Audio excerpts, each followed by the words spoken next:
Don't I know you, sir? Don't believe so. I haven't been here in many years. Name's Silas Greaves. Silas Greaves? The bounty hunter?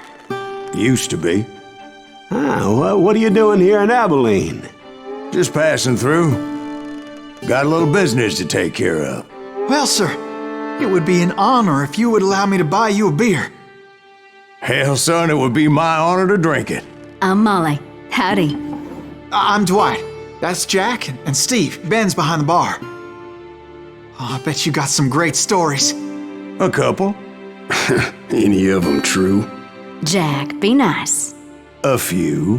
What about your shootout with Henry Plummer's gang in Bannock, Montana? Is that where you started as a bounty hunter? That's what it says in this here dime novel. Don't believe everything you read in them dime novels, boy. First man I hunted was back when I was riding with Billy the Kid. You knew Billy the Kid? Damn right. That scrawny son of a bitch had no fear. Wouldn't back down for nobody. I heard he collected the 10 stars off any crooked lawman who crossed him. It was a war, boy. The Lincoln County War. And Billy promised his regulators would take the life of every bastard who helped bushwhack John Tunstall. Kid had a big chip on his shoulder and a hair-trigger temper. Made him dangerous as hell. It was about 30 years ago. Billy was hiding out in an abandoned farm near Stinking Springs. I threw in with the kid because the man I had sworn vengeance on was riding with Billy's enemies. But before I tell you why I want that sumbitch dead, let me tell you what happened that day. I was heading back to the hideout when suddenly I had this funny feeling. Funny, ha-ha? No, Steve. The other kind of funny.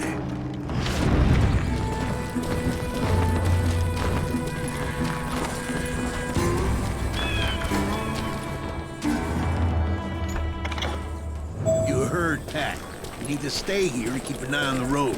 That's not fair. We're missing all the fun. I knew those two morons would never let me through. I had no choice. What the hell? Shoot that sumbitch!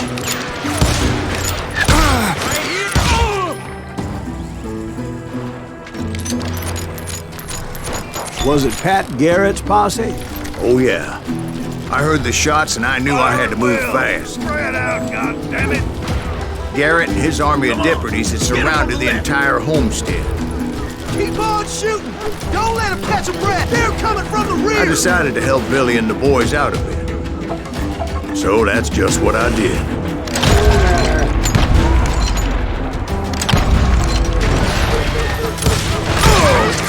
You have one behind us! Stay on it! Cover fire! Someone shoot that bastard!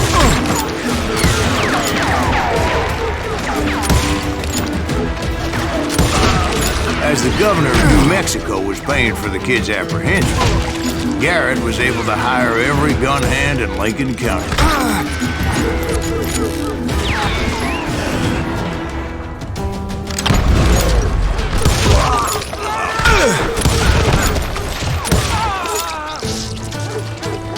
Come out, you yellow bastard!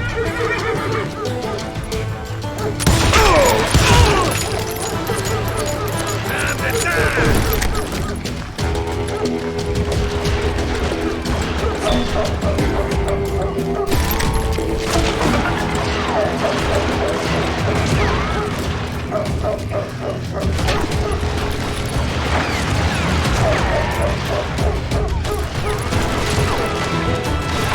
Watch out! He's one of them! God damn it, he's right behind us! Where the hell's Garrett?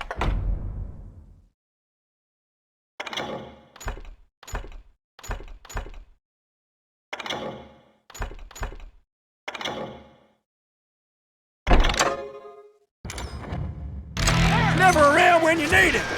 Come on! Garrett's men were running around like a bunch of chickens with their heads cut off. God damn him! Still, one of them reached the water tower. Not a bad idea. It would be a turkey shoot from up there.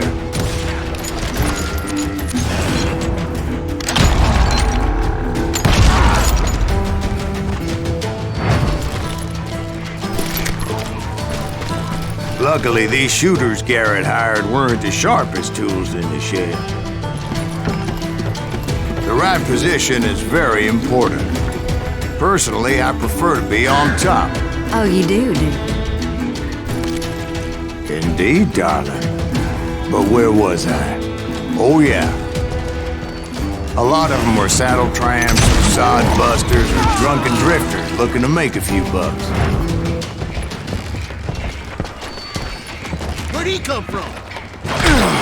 My ears are ringing.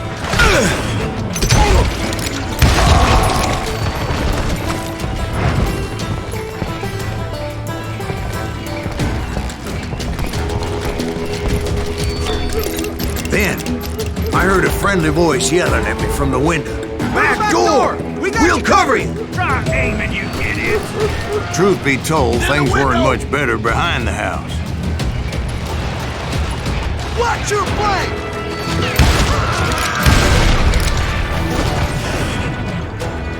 I cut their numbers in half, but that just made the ones that were left twice as mad.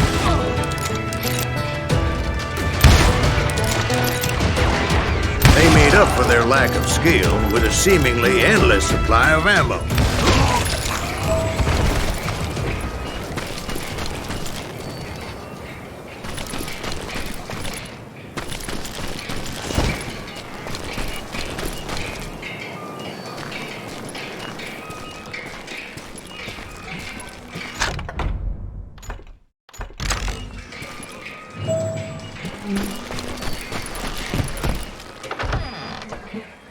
And like that, I was inside, none the worse for wear. I passed Dirty Dave. Deader than a rat And in a upstairs, I trap. found Billy and Charlie Beaudry. Nowhere. How about that? Huh? You like that?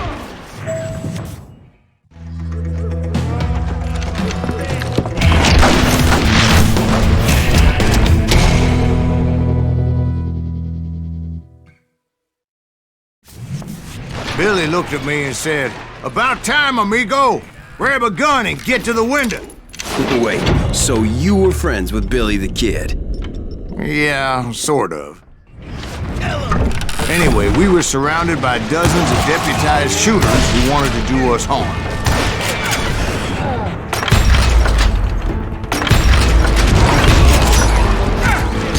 Billy's worth $500. I can keep this up all day. I think I got one. I'm telling you, Garrett's men were dropping like flies, but they just kept on coming.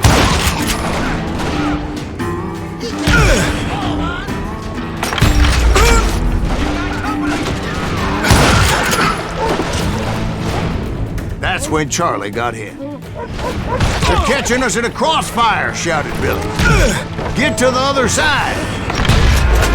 I'm fine.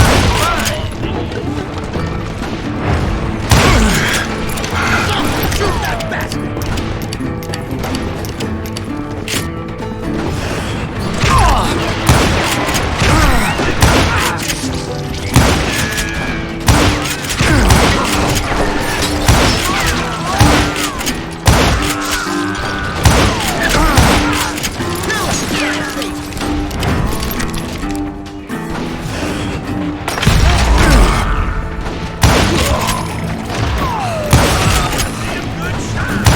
I don't know how many of those cocksuckers I personally put down, but it was pretty clear, even to Billy, that maybe discretion was the better part of valor.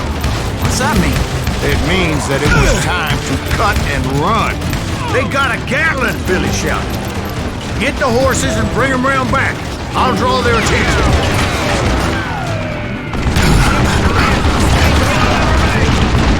He directed that order at me.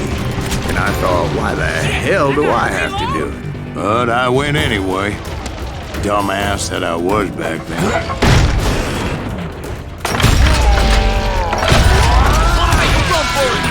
Poor sons of bitches are Many would have done for. fled in my place. But I had that false sense of invincibility that many young men have. Like Jack here. What are you saying, old man? Jack is just joshing with you now. Yeah, he better be. Mr. Greaves, please continue. Please, call me Silas, ma'am. Now, where was I? You were heading for the barn. Gonna scalp your ass.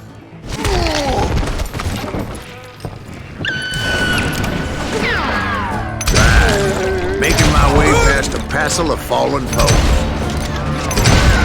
Sounds like Garrett hired a whole regiment of hired guns.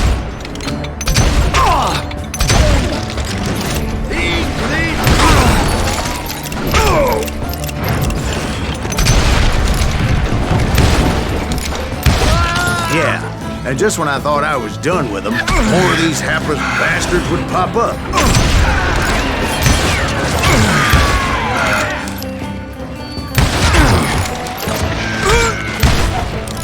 You're dead.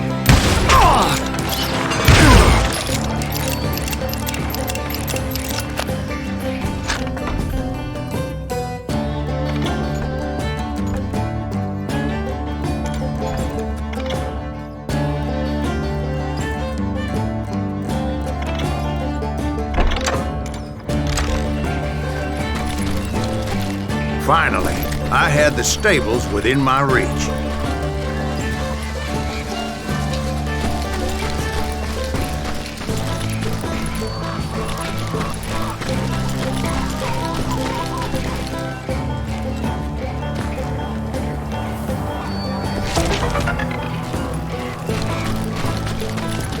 And that's when I met Sheriff Pat Garrett.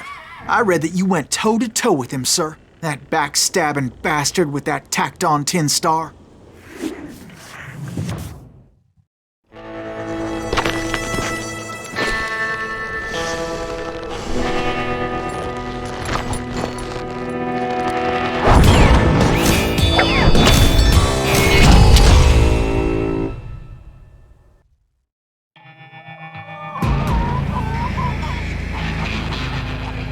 You challenged him to a showdown.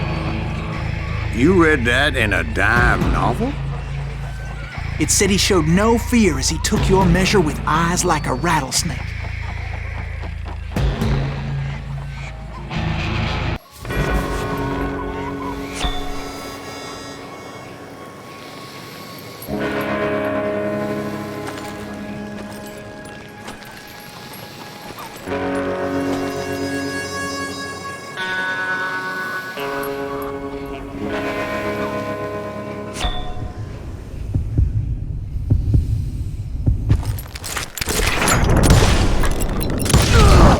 And that you killed him in a fair fight.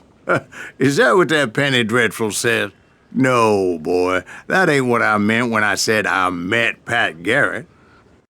So let me start again. I finally reached those damn stables.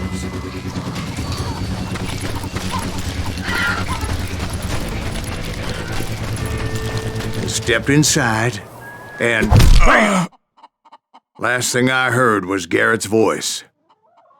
That's not Billy. And go on, how did it end? And, boy, that was just the beginning. So what happened? Did Garrett arrest you? Yeah, after I came to, the bastard had clocked me with his Colt.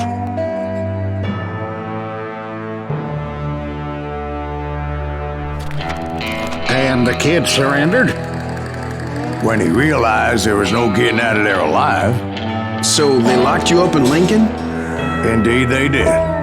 Sentenced me to hang right along with the kid. It's important to know that I was only riding with Billy so I could find the bastard I was after.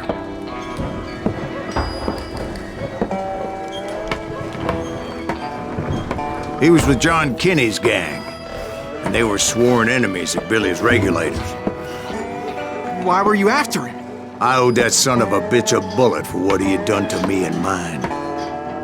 Instead, all I got for myself was a goddamn death sentence. Luckily, it was right around then that I heard Billy make his move. He shot Jim Bell and a few other guards as he made his getaway. Later, they wrote that some lady friend planted a pistol for him in the privy. What the papers didn't say is that Billy helped me escape too.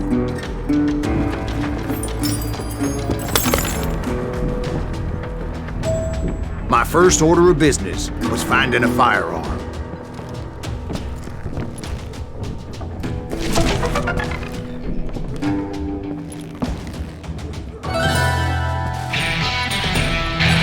Luckily, I located Deputy Bob Ollinger's mean-ass shotgun.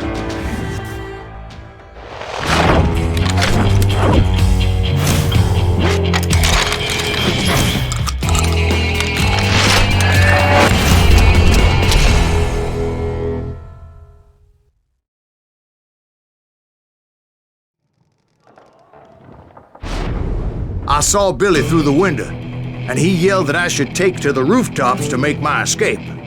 So I did.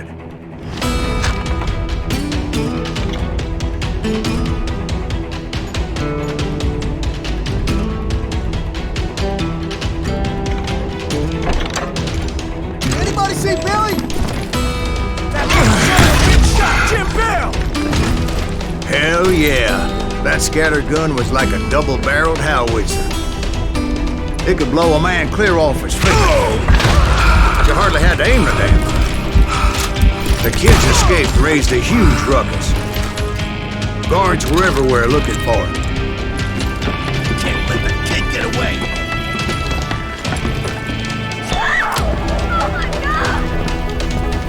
Anybody see him?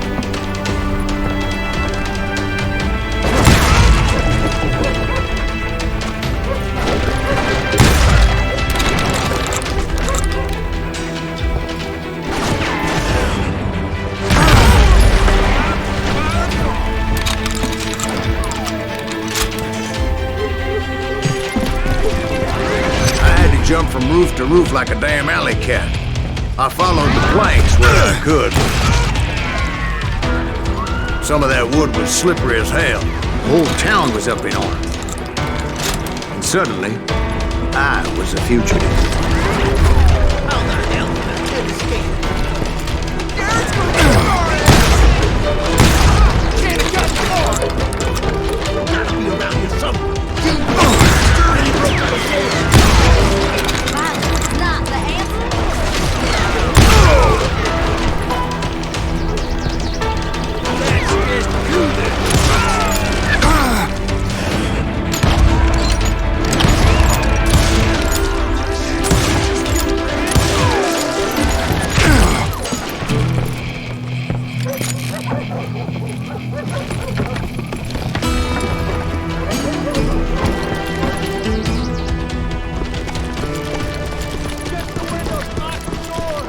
So that bastard you were after, what did he do?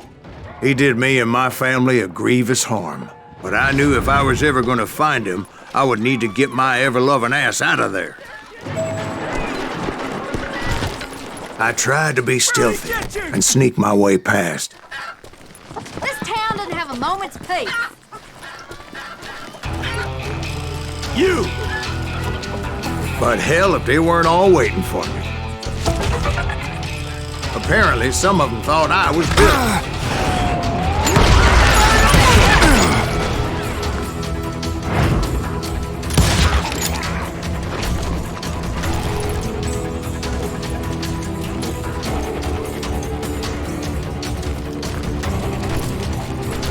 I've got this! He's in town somewhere! See, me and the kid shared a certain similarity in build and color. I was just glad I had Deputy Bob's mean-ass shotgun. Shooting in the street! I'll flank at your headstone! There's children here. So much lead was whizzing by my head, it was like everyone in Lincoln wanted to put me in the ground. I knew I needed to find a horse. Though I never did have a great fondness for those four-legged grass eaters. Smelly, sweaty, ungrateful beasts. They prize them too high, if you ask me.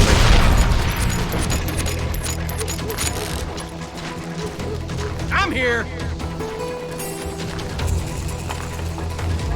Surrender yourself.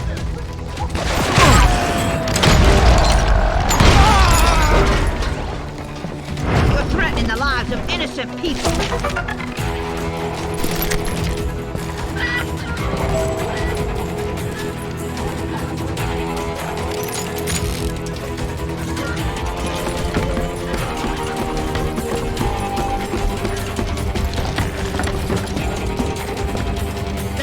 Going to hell in a handbasket.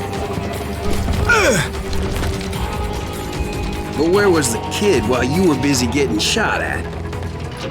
Gone. And that's when it occurred to me why Billy set me free.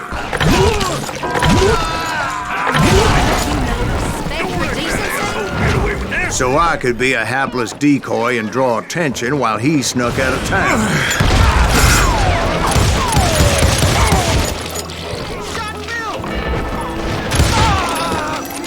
I knew if I made it out of there in one piece, no one would put a price on my head. Because everybody in Lincoln would be dead? No, because they all thought I was Billy, and all that blame would fall on him. Meanwhile, Deputy Bob Ollinger was organizing a posse to put me down. He was already a mean son of a bitch, but he was doubly pissed that I stole his mean-ass shotgun. Anyway, it was me or them, and the only way forward led me straight to perdition. But the cards were dealt, and I had no choice but to play them. Get the women off the street! Arm yourselves! How the hell did he get away?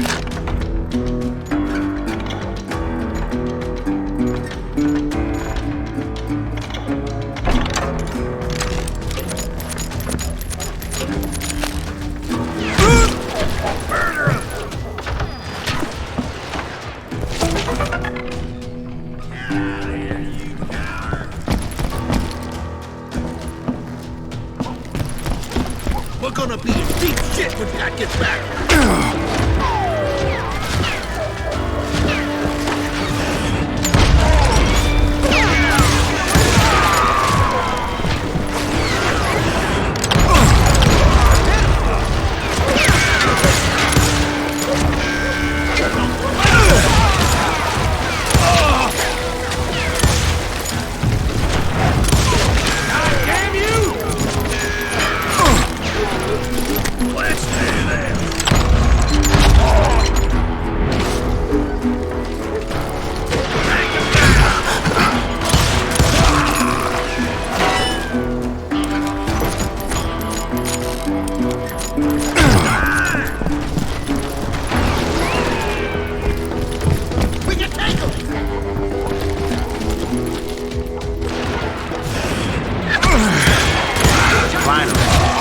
What I was looking for. The stables on the edge of town.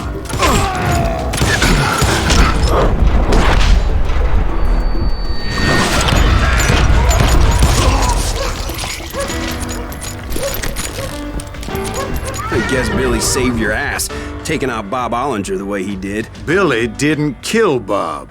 Well, sure he did. Dispatched him right after he shot Deputy Bell. No, sir. Because Bob came right up behind me, angry as hell that Billy had lit out. "Hello, Bob," I said. "I think you better let me go." And he says, "I don't think so, boy. Not with my shotgun." So we stood there in the middle of the street, eyeball to eyeball. He intended to kill me, and I knew I had no choice but to defend myself.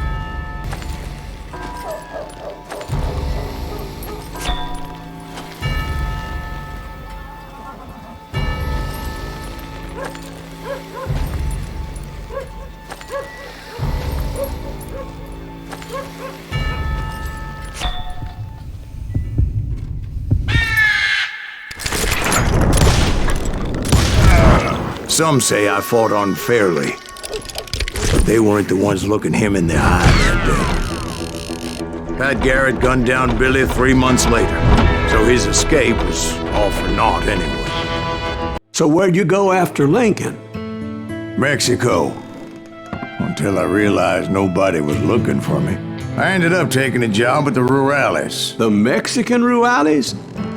I was hired to help them track down the cowboys. The most vicious outlaw gang in Cochise County?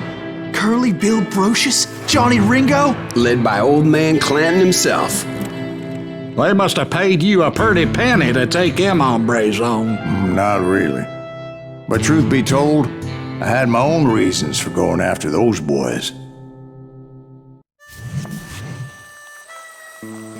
So was the bastard you were after now riding with the cowboys? Roscoe Bob Bryant was his name. Oh. But no, this time it was a different bastard I was after. The aforementioned Mr. Ringo. And yes, he was working for old man Clanton. I came upon them robbing a stagecoach, which wasn't surprising, being they were such murderous thieves and bastards. The bandits wore red scarves, so I knew they worked for the old man. Over there! There! I dared my best to help those boys.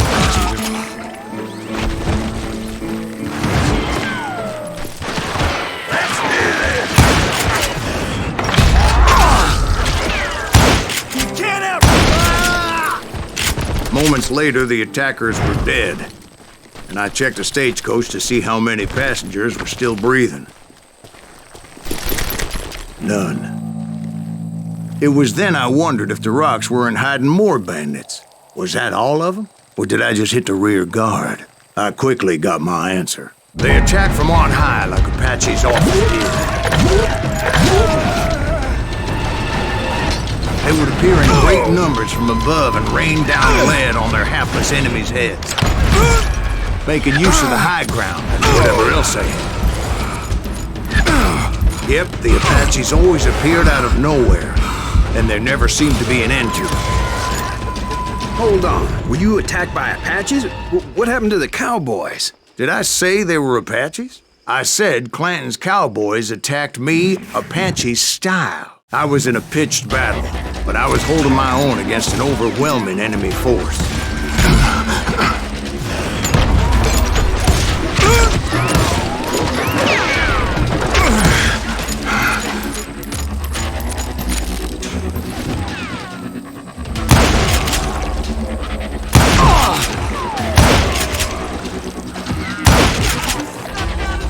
See, at the time, I was still pretty green, but often blunder into regrettable situations.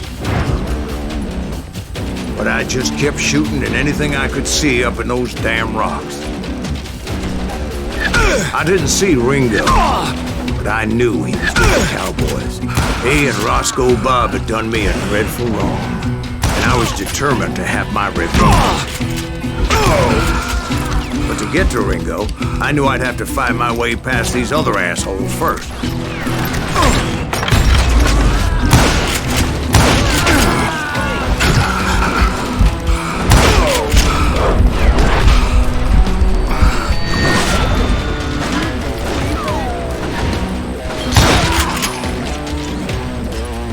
Unfortunately, I was running out of ammo. Another perfect example of my relative inexperience as a hunter of men. I immediately knew that a tactical retreat was called for, as my vengeful fury was much less impressive without the bullets to back it up.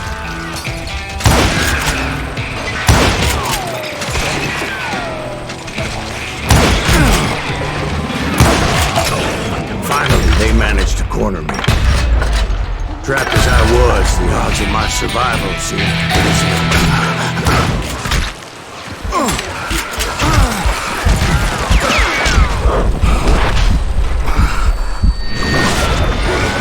Luckily, serendipity was on my side as I suddenly spotted a way out of my predicament.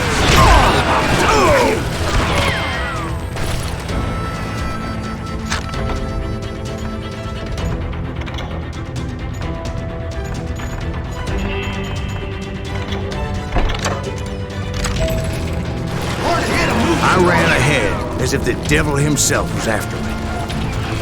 Bullets were whizzing by my ears, but I wasn't about to roll over and die. I just kept running like there was no tomorrow. Because there wouldn't be if Clanton and his men caught up with me.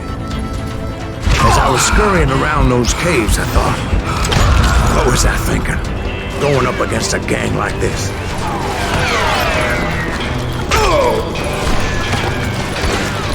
You're done.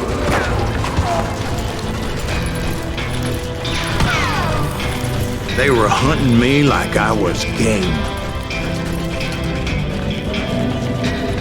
I just kept running, not knowing where the hell I was going.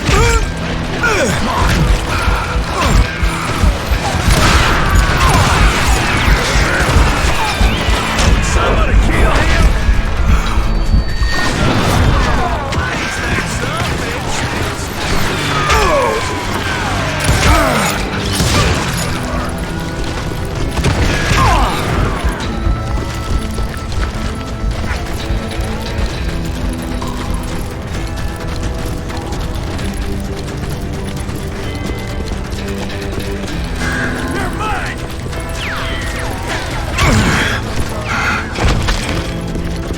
When something miraculous happened. Like manna from heaven, I found the desiccated remains of what looked like an Apache warrior. The old weapon next to him supplied me with some much-needed ammunition.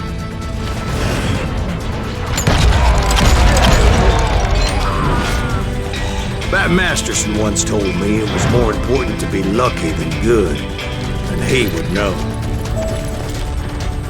And imagine my surprise when I found a fistful of dynamite to go along with that ammo. That stroke of good fortune evened the odds and bolstered my confidence. It was time to turn the tables. Time for the prey to become the predator. Time for the hunter to become the hunter. Time. All right, Jesus, we get it. They were right where you wanted them. That's right, Jack. I was done running, and the old man's boys were not expecting that. No, sir. I came at them like a wildcat. My fury knew no bounds. I think he's scared. Where's he going? It was finally time for that old man to pay for his sins.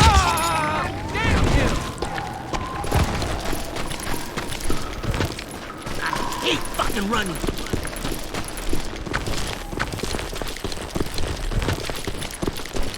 You can run.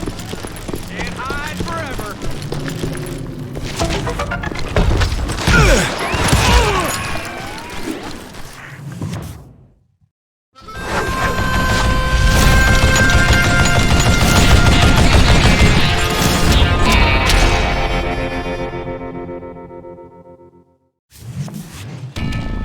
I yelled out at the top of my lungs, "Clanton, I'm coming for you!" A little stealth might have made more sense, to be perfectly honest.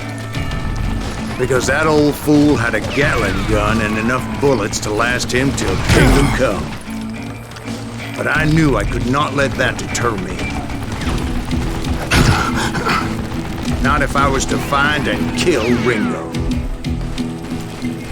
I needed to get that old man off that gun. Damn contraption, damn to death. They're gonna need a dust pad to pick you up.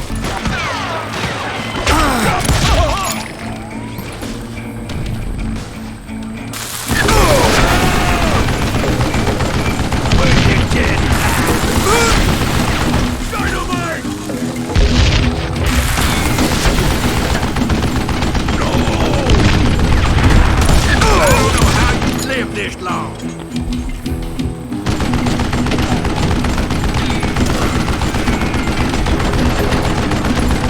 Damn, my cowboys! Shit!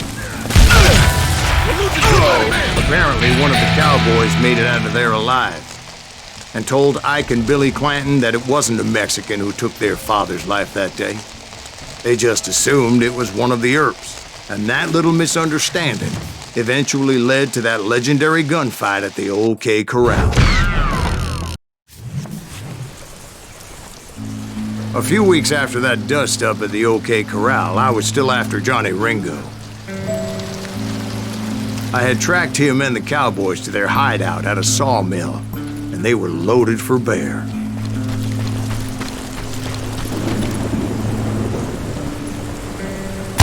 So, what exactly did Johnny Ringo do to piss you off?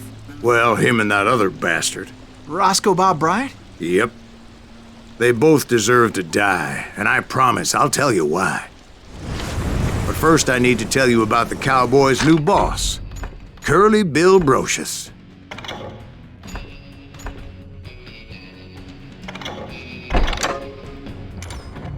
Herp's coming! Get ready, boys.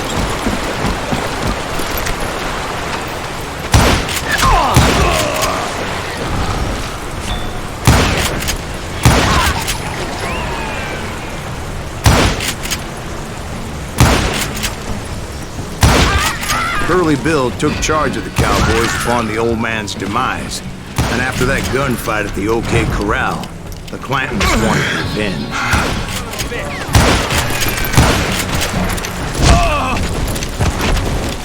God damn, he's hard to hit! So they murdered Morgan Earp and grievously wounded his older brother, Virgil.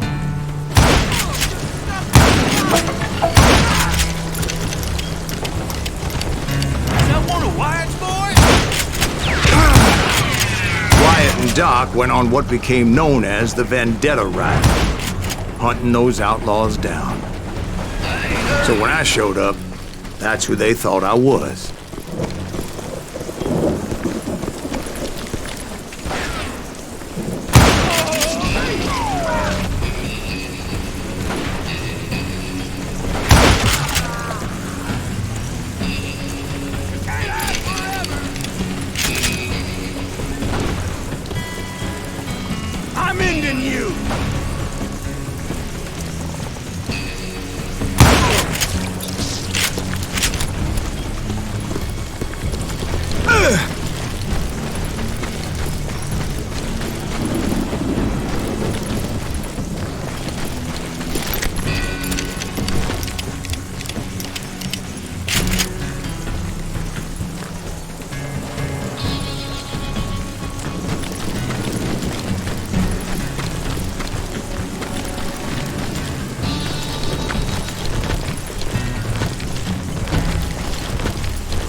There were killers around every corner, all wearing red bandanas. That's how the cowboys identified each other. And I was beginning to wish I had one myself. But I wasn't about to let Ringo walk away unscathed. And that's what drove me forward. They say that Ringo was infernally fast. I hardly saw anyone faster, boy. Certainly not Wyatt Earp. That man was all hat and no cap.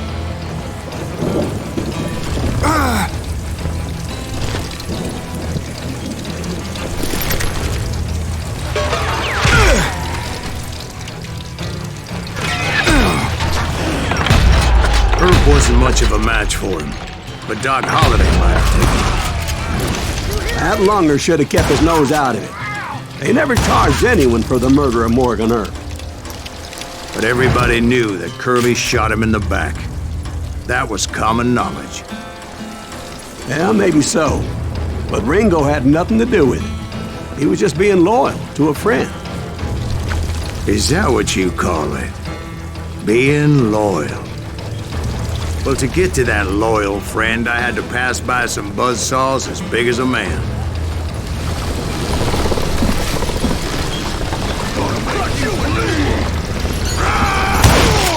Excuse me, sir. I have a question. What's that, Dwight? After old man Clanton died, Why didn't his son take over the cowboys? Because Ike Clanton was dumber than a box of rocks and a yellow belly to boot.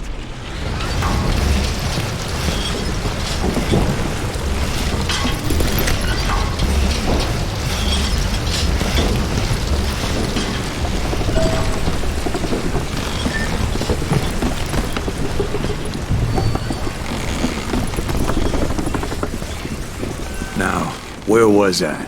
Taking down the entire cowboy gang single-handed. Indeed I was, Jack.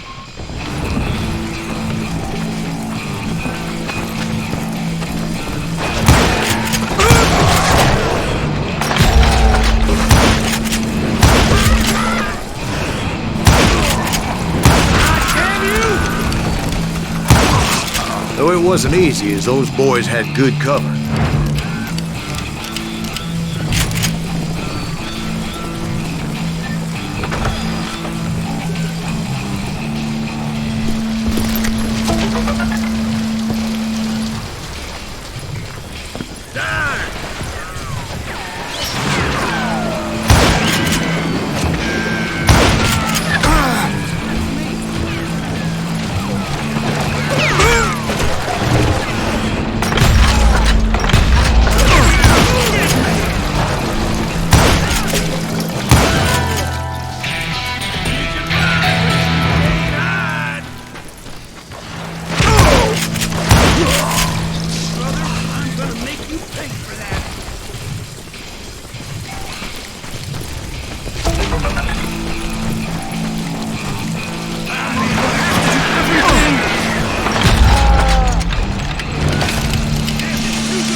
Everywhere, piles of lumber, and God knows what else for people to hide behind.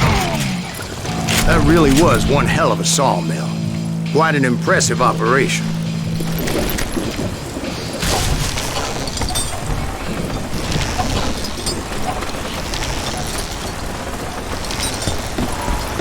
And where was Curly Bill? Did you see him?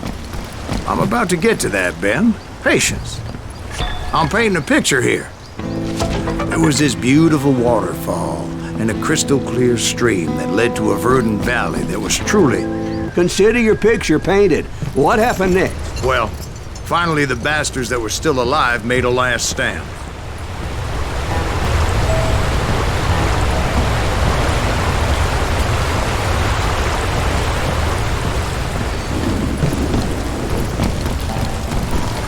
Curly Bill, Johnny Ringo, and his compadres took off into the lumber yard, and I followed after.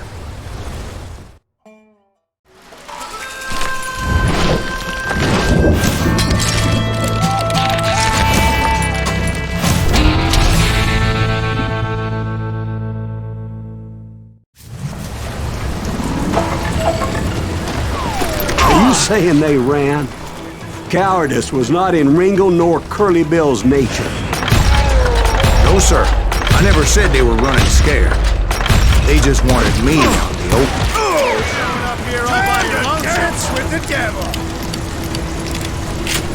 You working for Wyatt Earp? You can't hide forever, boy. Did that son of a bitch Earp send you to kill me? Time to kiss your ass goodbye. See what you got. Kill that murderer, cocksucker! Hiding like a scared little puppy.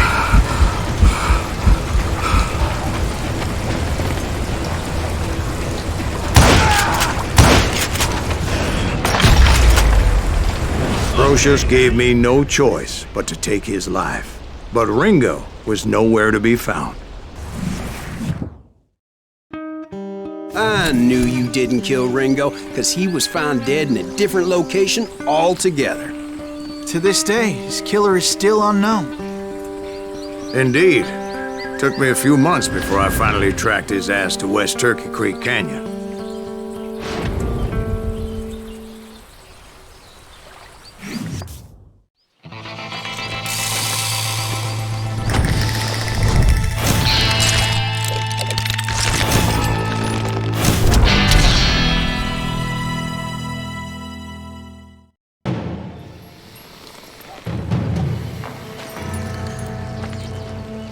That's incredible, sir. I always thought that Doc Holliday was the one that killed him.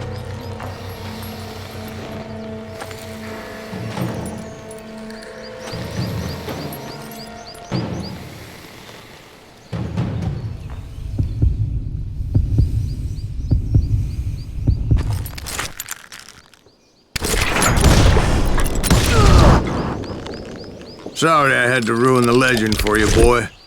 But the legend ain't always true. Doc Holliday had nothing to do with the death of Johnny Ringo. I was paid a healthy bounty for Ringo and Curly Bill, and realized there was real money to be made.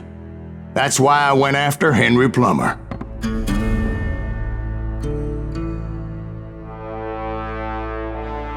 Now, wasn't he the sheriff who augmented his income by shaking down miners and robbing gold shipments? That's the one. Oh, yeah, I remember him. He ran that gang of thieving outlaws called the Innocents. So it's true that you went toe-to-toe with him? Indeed I did, son. Indeed I did. I knew I needed resources if I was going to track down Roscoe Bob Bryant. And hunting Plummer looked like a good way to get rich quick. As the local vigilantes exposed him as the leader of the bandits and put a generous price on his head. Plummer rallied his gang to plunder one last gold mine before making their escape, and that's where I thought I'd find him.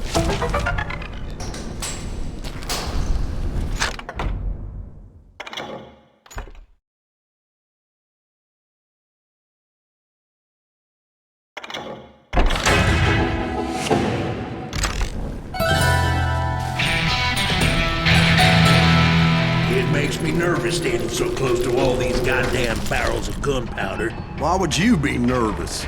No one has the cojones to come after us. Oh yeah? Who the hell is that then? Don't let him get us! He'll kill us all! What? I can't hear you. You can't last forever!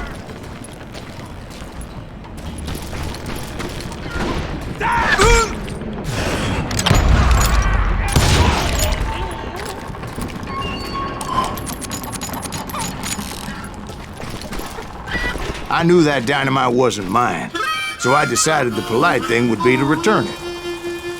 It was the biggest gold rush since Sutter's Mill in '48. Unfortunately, prospectors weren't the only ones drawn to those riches.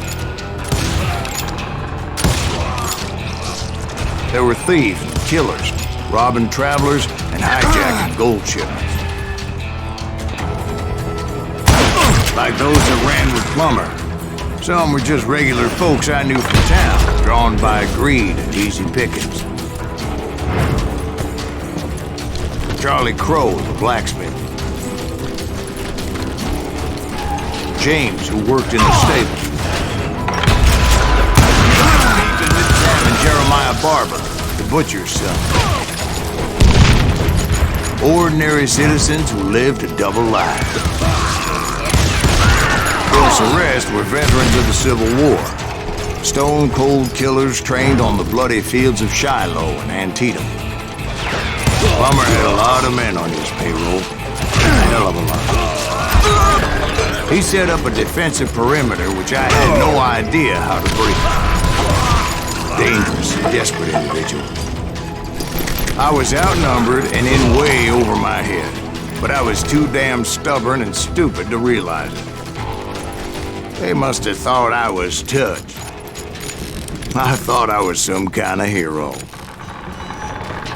I finally made it past and headed on to meet my destiny. But first, I had something I needed to figure out.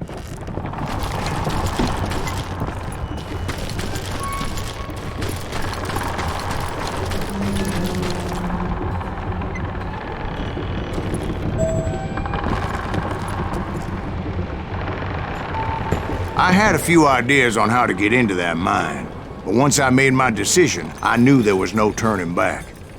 So my first thought was to enter the nearest mine portal. I saw an entrance. Made sense.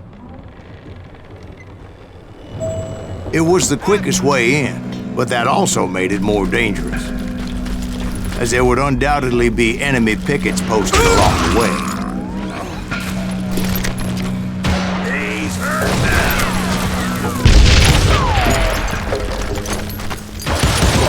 Besides, once you enter a mine like that, it's easy to get all turned around. Some of those shafts could be as deep as hell.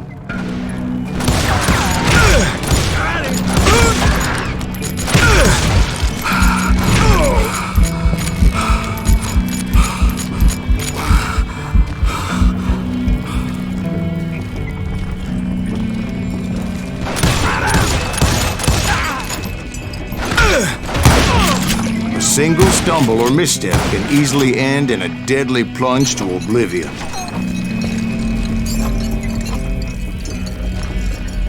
Come out, you yellow bastard!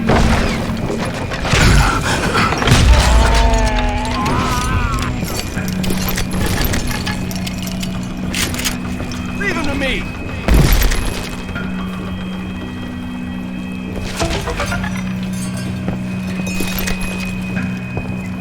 Come out, you yellow bastard!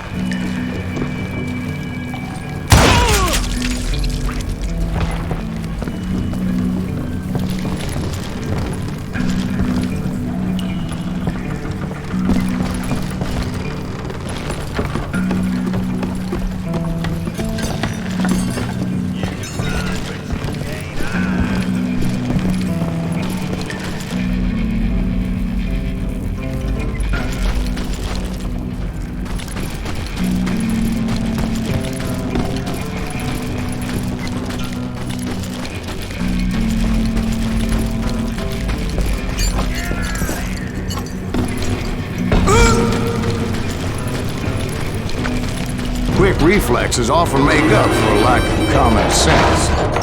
Luckily, I was never one to be easily bushwhacked. I would just need to be careful not to blow myself to kingdom come. Take that! With all that gunpowder and dynamite everywhere, a body has to know what he's shooting at.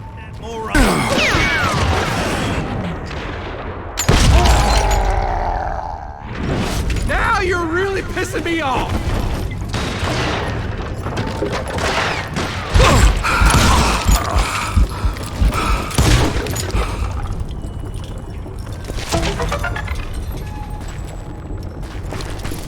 One wrong bullet could have turned that mine into a dad-blasted tube.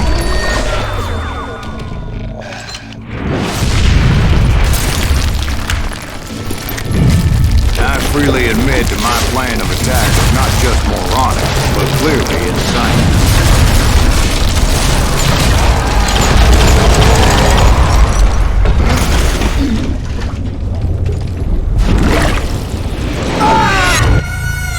It's a good thing that I abandoned that ridiculous plan before I even tried it.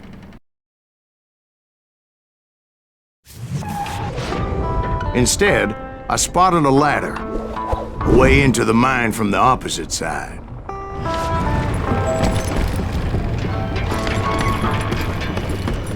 It was a long way around, but that approach seemed more sensible at the time. Of course, being I had a problem with heights, that scaffolding scared the bejesus out of me. Climbing down that ladder required some caution, because even though I had a younger man's reflexes, no man can dodge a damn bullet while climbing down a rickety ladder. I needed to make a leap of faith. Which ain't easy when you're suspended between heaven and hell. I was determined not to give up, however. As Sheriff Plummer seemed quite a despicable character. When the vigilantes discovered what the sheriff was up to, people were outraged. That 10,000 they put on his head would go a long way to helping me find old Bob. And I had made it my mission to settle that score come hell or high water. But first, I would have to make a choice. Take the elevator or climb the ladder.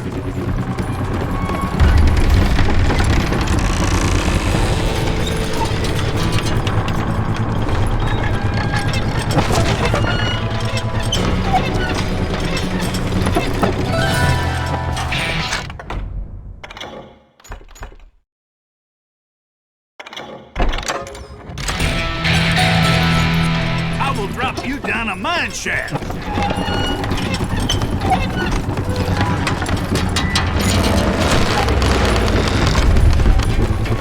You must be about out of bullets.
They're gonna bury you in a million pieces! This day is just getting worse and worse for you, ain't it?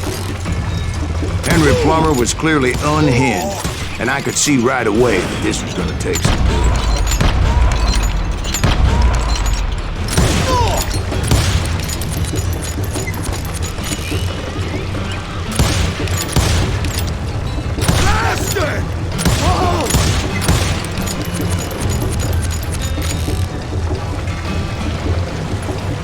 I can shoot through!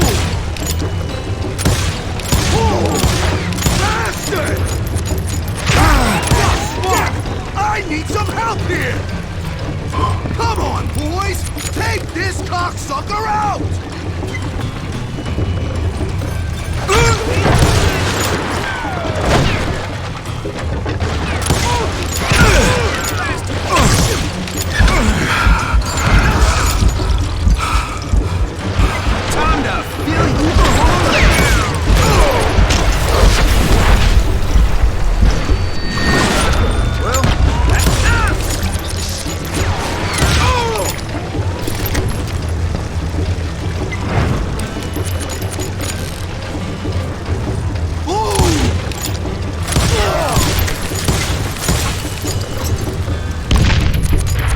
I'm going all medieval on your ass! They're gonna bury you in a million pieces! Why don't you just no blood money for you today!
that's how Henry Plummer died. Him and his crew were worth their weight in gold. And now, I was officially a bounty hunter. So, did you finally go after that Bob feller? Well, I heard word he was in Kansas with John Wesley Hardin. So that's where I went. Where in Kansas? Abilene. Why do you ask, Ben? No reason. Was Hardin as fast as Ringo? Ringo was fast, but John Wesley was as fast as the devil himself.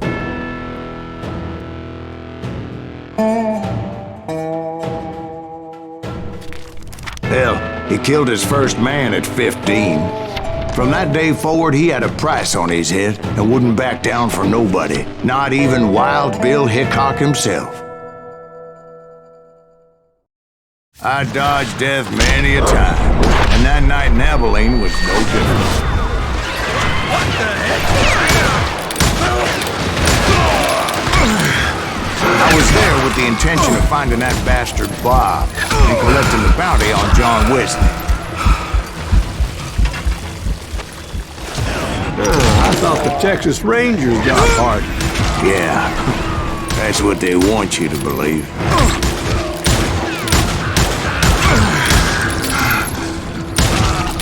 It was cold in a witch's tit and a brass bra that night as I fought my way past his loyal compadres.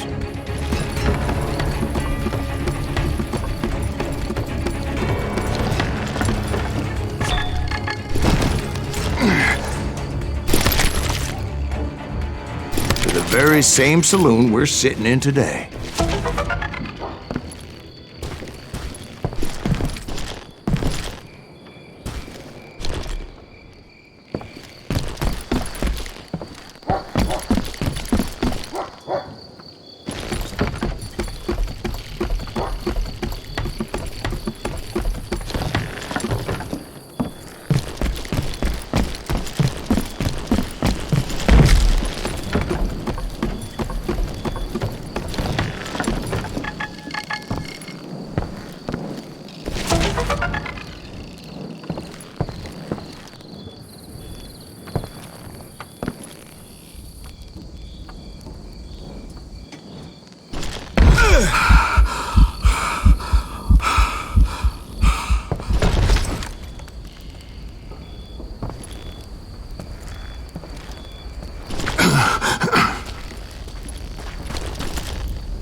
Look around and imagine this place painted in blood. Hardin was waiting for me.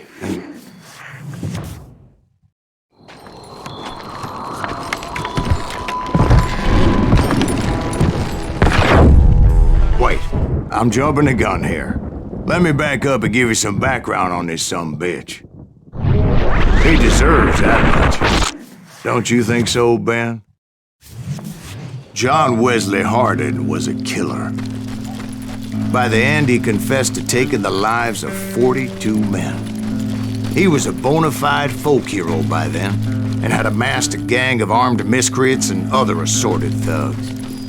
He and his men set up camp outside of town, and I was hoping Bob was among them. Damn it! Shoot that son of a bitch! They didn't ask why I was there. They knew. Most of them were wanted as well. I figured Hardin was here somewhere, but to get to him, I'd have to get past his gun. I had to spill a lot of blood to find out Hardin wasn't in that camp. He was carousing in town with his closest friends. Hardin's boys apparently didn't want me to reach the Bull's Head. Tell Hardin someone's coming. Some were hightailing it into town to inform their jefe of my unwelcome presence. Let the boys know we got another law dog.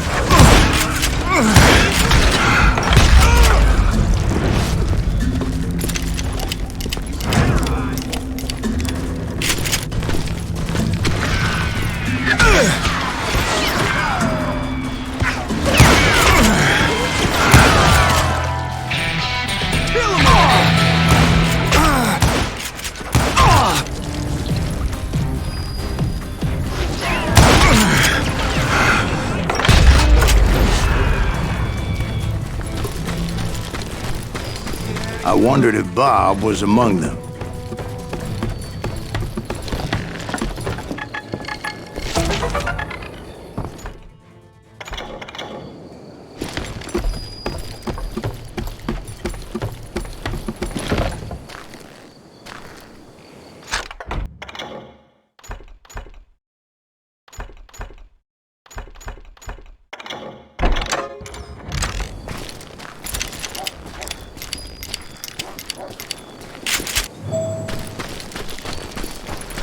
And I steeled myself for the fight ahead. For as good as I was, deep down I wondered if John Wesley wasn't just a little bit better. Before I could test my mettle against Hardin, however, I would first need to dispatch his cadre of hired killers. Most of these degenerates were beyond redemption, but John Wesley might have been a different story. I didn't learn until later that that night was in fact his birthday celebration.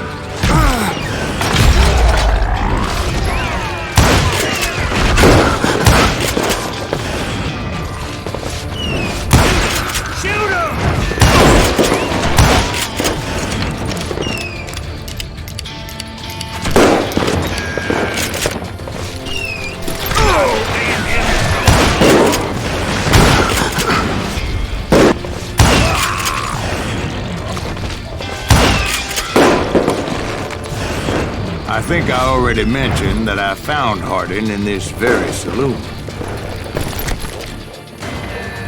Suffice it to say, nobody there was happy to see me. In fact, I felt a certain hostility.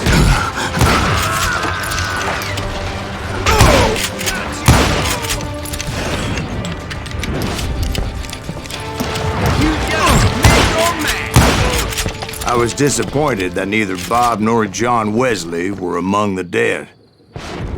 But that was short-lived, as a moment later I was facing down the fastest gun in the West.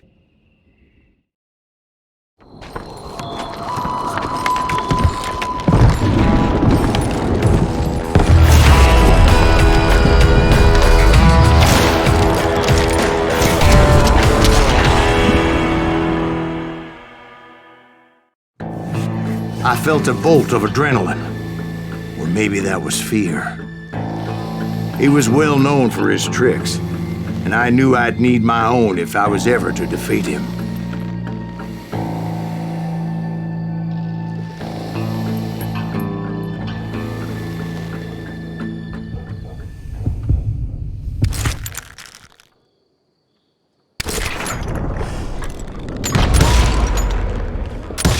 That man was faster than grease lightning, but being inebriated as he was, he didn't count his shots. And now, he was at my mercy. So he didn't die? No, I sent him to prison. Years later, after he was free, some restless avenger took his life. Shot him in the back in a saloon just like this one. Anybody up for another beer? Ben? Thank you, darling. Yeah, some say revenge is a dish best served cold. So whatever happened to that Bob guy you were after? Personally, I'd like to hear some of your other adventures. Like, I don't know, do you ever go toe-to-toe with a red man?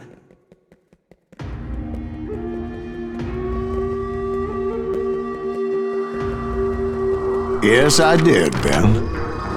I remember once I was after this renegade Apache, Grey Wolf.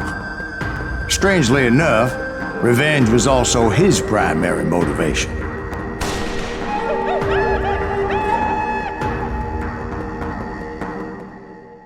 A bounty was put on Grey Wolf's head, and that's how I came to hunt him in the mountains.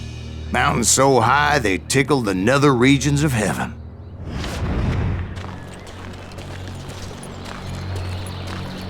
Grey Wolf was a Chiricahua Apache medicine man who had led a war party in revenge for a massacre against his people. The U.S. Army had attacked his tribe during his daughter's sacred sunrise ceremony, and the slaughter was unspeakable. I understood his anger. as there's nothing more traumatic than seeing those you love die in a cruel and painful death. Right from the beginning, I couldn't shake the feeling that Grey Wolf was watching my every move. He led a band of young Apache warriors who wanted retribution and were more than willing to die for him.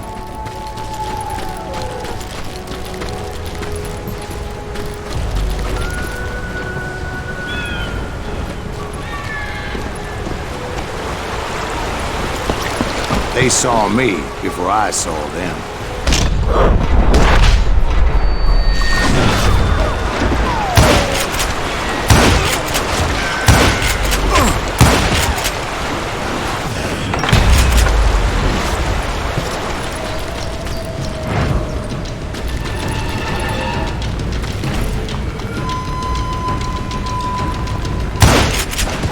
And it crossed my mind that maybe this wasn't such a good idea.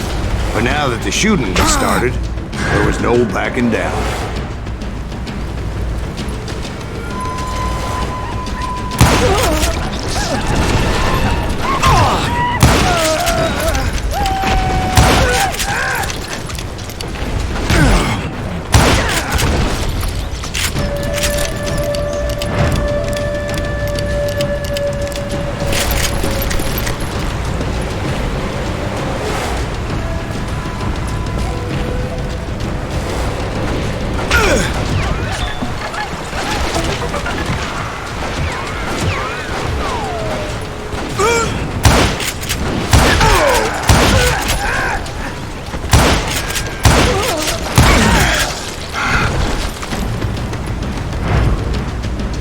It was rugged country, the winter home of the Chiricahuas, and that's why they had retreated there.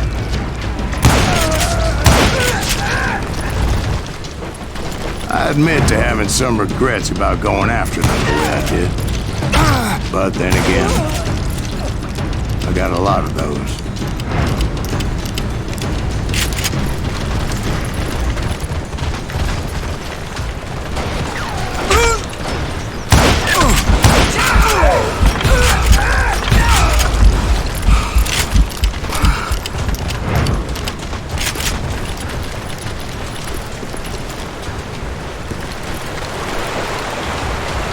Did you find Grey Wolf? Not at that moment, but I did find the entrance to their hideout.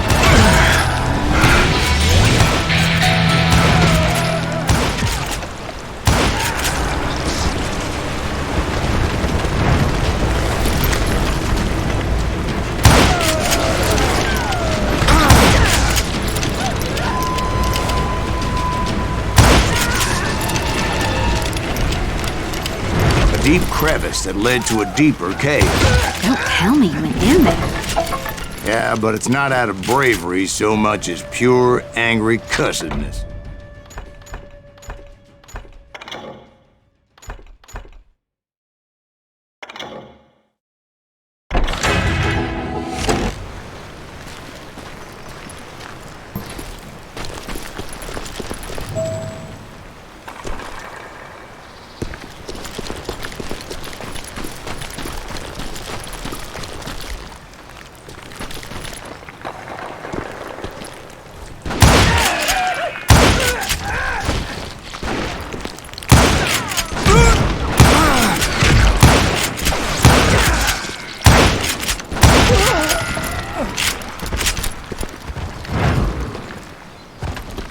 See, back then, I had a stubborn streak a mile wide, and I wasn't about to back down.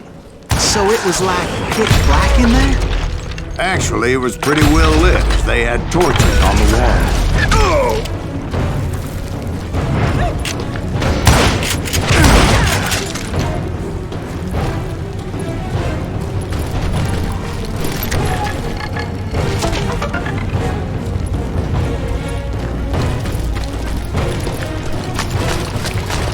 How big was this cave? Big as hell, Ben. Chiricahua had hid out there during the Indian Wars.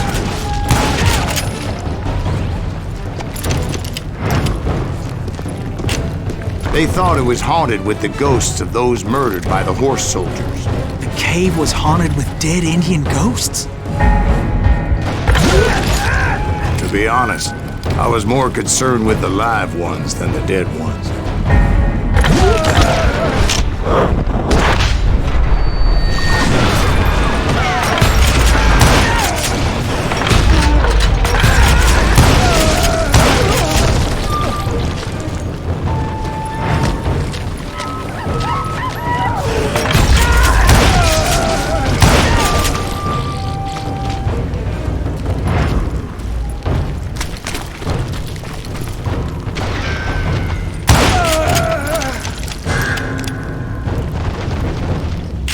How come you know so much about angels? A few years back, I was married to 2 Mescalero women. At the same time? Yeah, they were sisters. Polygyny is traditional among the Mescalero. So what happened? Oh, I had to get out of there. Those girls never shut up. Both of them nagging at me all the time. Drove me half crazy. Haven't seen them since. No, I mean, what happened with Grey Wolf? Oh, well, I pursued him into the Cave of Death.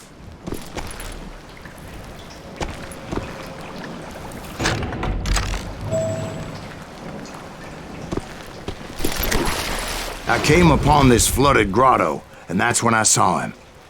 He came to me unarmed and unafraid. His voice echoed in the shadows, and I sensed he meant me no harm. You carry great darkness in your heart, and if you do not release it, it will claim your soul. The sound of his voice put some kind of ancient Indian spell on me.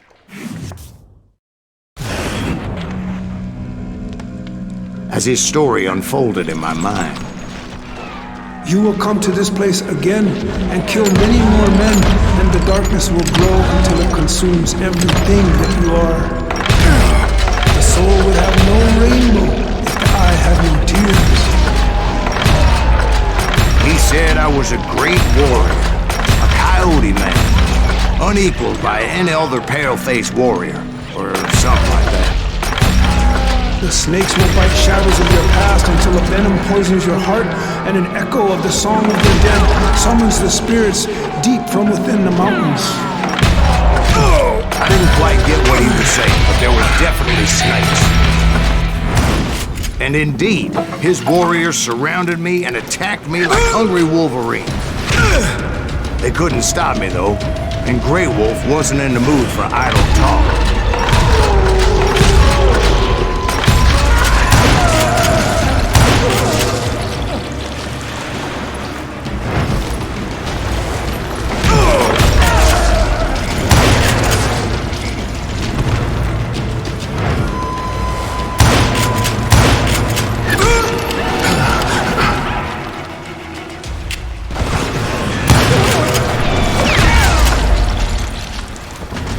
I swear I couldn't see any way out of this trap. But suddenly, one just appeared. Kind of like a miracle.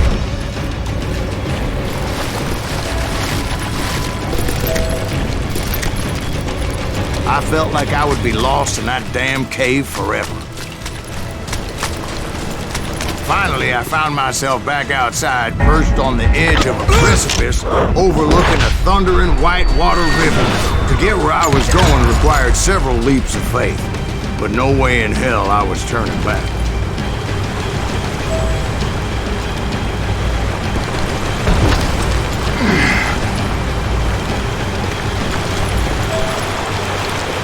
I chased after him, determined to make him explain the meaning of all that mumbo-jumbo. Mumbo-jumbo is right. Are you making this all up as you go? A few details may be fuzzy, brother, but I am relating exactly what happened to me.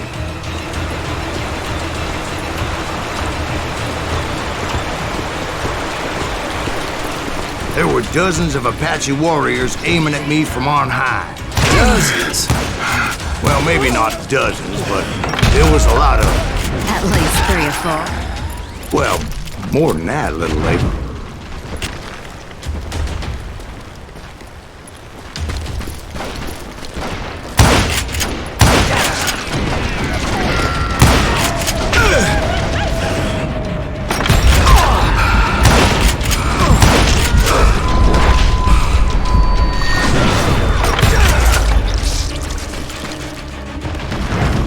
a steep climb up creek ahead of me and scrambled up those rocks like a mountain goat. I was determined to locate Grey Wolf and find out exactly what the hell he was trying to tell me.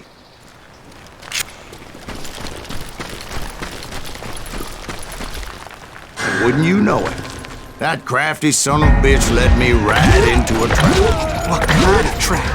Well, son, there had to be at least 100 Apaches surrounding me. 100? God be my witness. Oh, come on. Who are you kidding? Hey, I believe you. Come on, tell us how it ended. All right, but I'm not gonna drag this out. Where were we? You were surrounded by 100 Apache warriors. Well, I didn't take the time to count them exactly, but there were a lot of them.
And in the end, a path appeared before me that I had not seen before. I followed it as I desperately needed to find out what Grey Wolf was trying to tell me. But it was like that son of a bitch disappeared into thin air.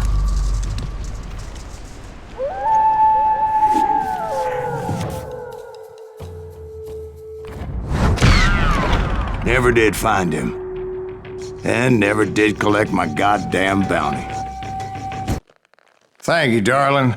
It's interesting how the truth can sometimes seem might malleable, depending upon your point of view. Like how those dime novels make you out to be something you're not? Jack, don't be starting trouble. No, he's right. They do tend to exaggerate. Did they exaggerate your part in taking down the Daltons? Well, I was there in the flesh, boy, so I saw what happened firsthand.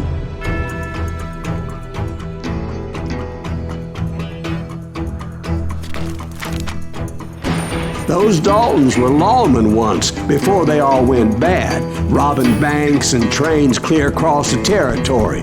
Until Coffeeville, of course. I was one of the citizens who took up arms that day. Fighting on the side of the right? I did my best, sir. We all did. It was early morning. One of my friends was a local gunsmith, and he handed out firearms to anybody who'd take one. You see, the Daltons got it in their heads to rob 2 banks at the same time. 2 banks on the same damn street. Story was Bob Dalton's girl was always writing him about how he had no ambition. Oh, you're nobody next to Jesse James, she'd say.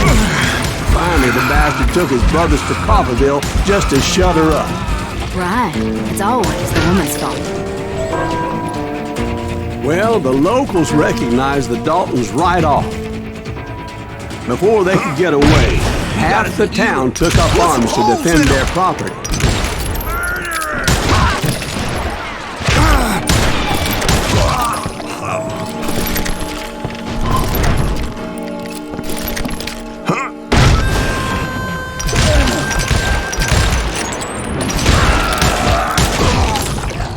The brothers paid dearly for their stupidity, but everybody knows they had it coming. There's more to it than that.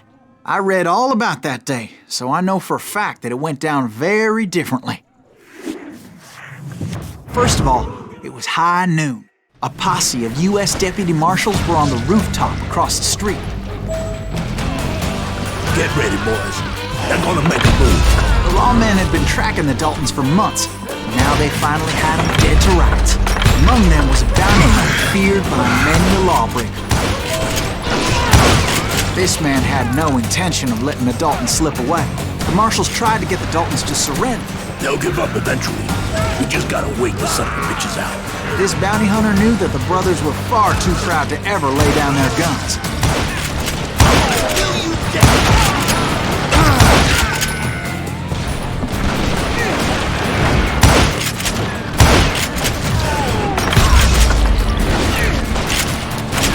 He went in there alone to confront those criminals. One of the marshals shouted, "Where are you going? Are you crazy?" Hey, where do you think you're going, dumbass? That rifle's mine. He saw a way to get around to the back of the bank. Then he figured out how to hit the Daltons from a direction they weren't expecting.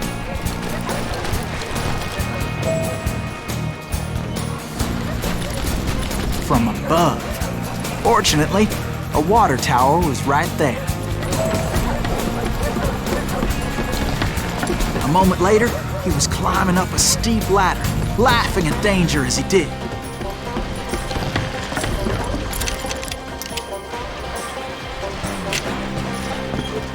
It was brave men like him who risked their lives to tame this wild country.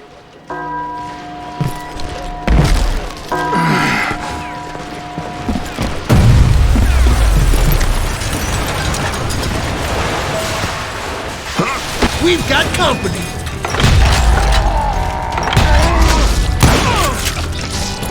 Heroic men like him, who did what other men couldn't or wouldn't to make this country free. Is that Silas Greaves? Son of a Jim bitch! Booch, Davy Crockett, who died defending the Alamo.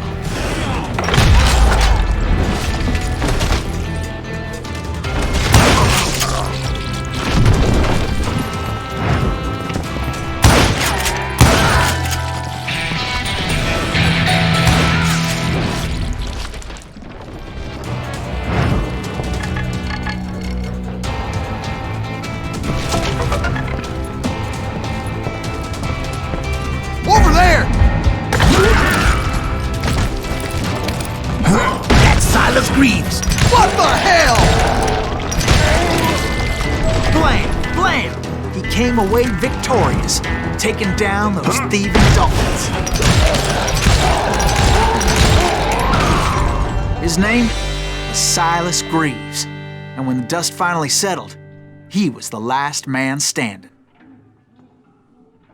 Sorry, kid, but that just wasn't the way it happened.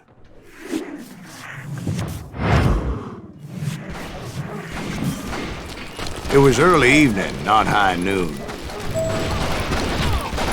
The Daltons blew up the safe, and were all set to hightail it out of there.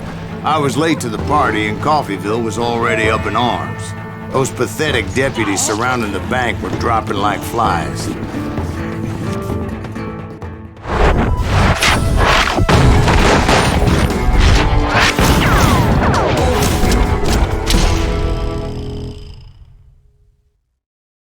I had been tracking those jokers for months, waiting for them to do something reckless.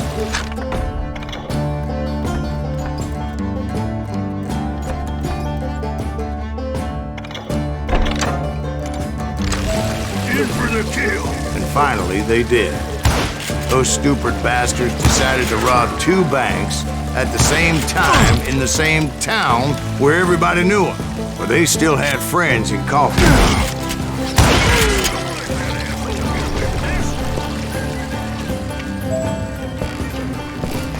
You come out and I will.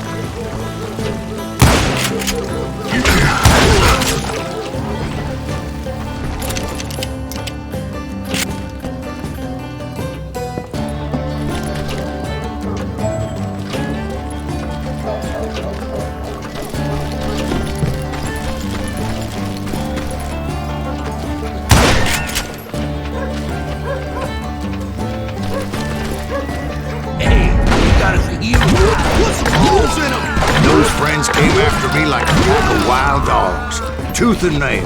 They were coming at me from all directions. I caught sight of the Daltons running with the money and didn't want to lose them. Problem was, they knew the town better than I did. And to top it off, I found myself in the middle of another shootout entirely.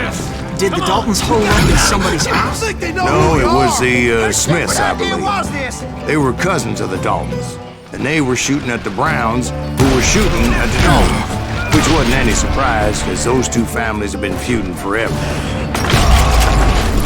And since the Joneses are related to the Browns, they shot at the Smiths, pissing off the Heimhoffers, whose daughter recently married a Smith. Well, bullets were flying every which way as all the old feuds in Kansas caught fire all at once. There was a hell of a lot of pissed off people in Coffeyville that day. But that's just the way life is sometimes. Shit happens. The Dalton boys knew I would never give up. Those Daltons weren't the sharpest knives in the drawer, but they always stood together. They set a trap to slow me down and allow at least two of them to escape. The third brother stayed behind to plan me, just in case that trap of theirs didn't work.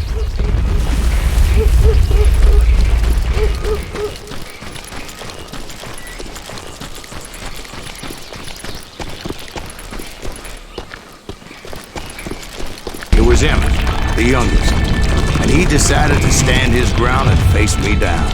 I ain't afraid of you, Silas Reeves. This is where it ends for you.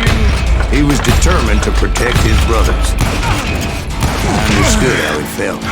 Taking me on all by his lonesome wasn't exactly a recipe for a long life. Coward and a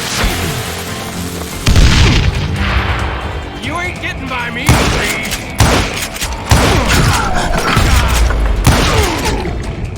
But Emmett Dalton survived the robbery in Coffeyville. He's the only Dalton who did. They say he was shot 23 times. Well, Dwight, who do you think put all those damn holes in him?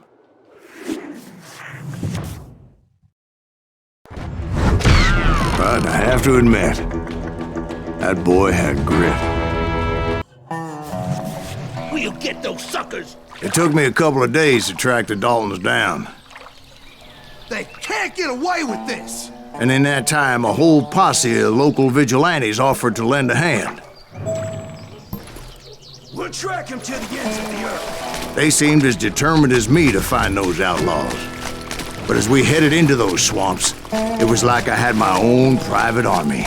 There was no way those boys were getting away this time. It was early fall, right? Beautiful time of year. At least you had the weather on your side. Not by my recollection. It was damp and foggy as hell.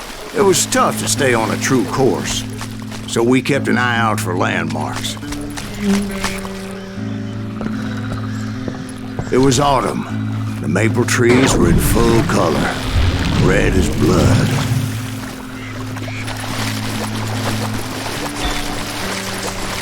The rains that year were torrential, so the whole area was flooded. The vigilantes had spread out wide, and pretty soon I couldn't see anybody.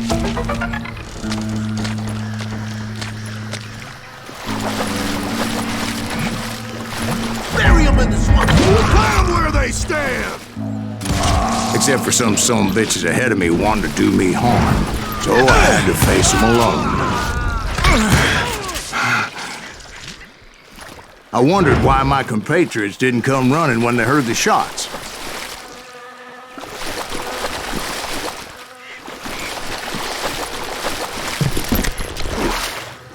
So did you find the Daltons? Not yet, but I did have the questionable pleasure of meeting a few of their friends.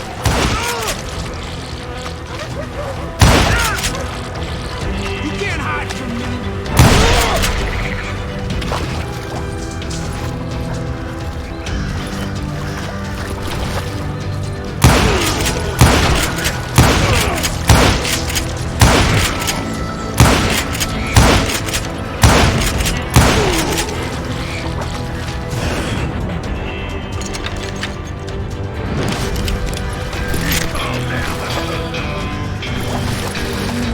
Point being, I was under serious attack.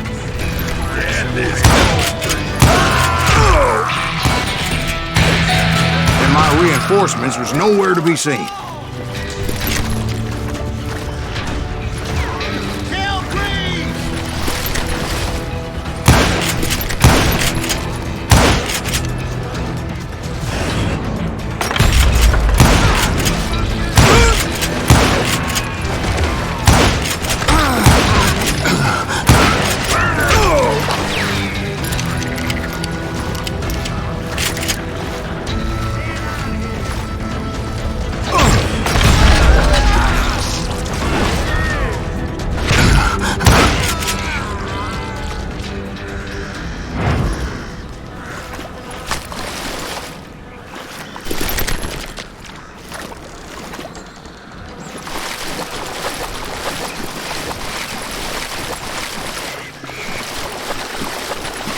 But luckily, a barn materialized as if right before my eyes. I scrambled up top to get a better view.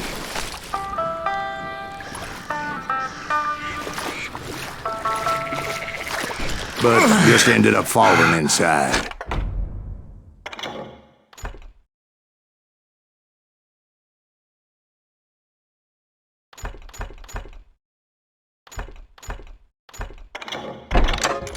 So, how did you get out? The barn doors was open. About right then, I saw some suspicious characters running for the bushes. Of course, I followed them. But that goddamn swamp was like a goddamn maze, and pretty soon I had no goddamn idea where I was. Steve? So I just started walking, and pretty soon, Steve?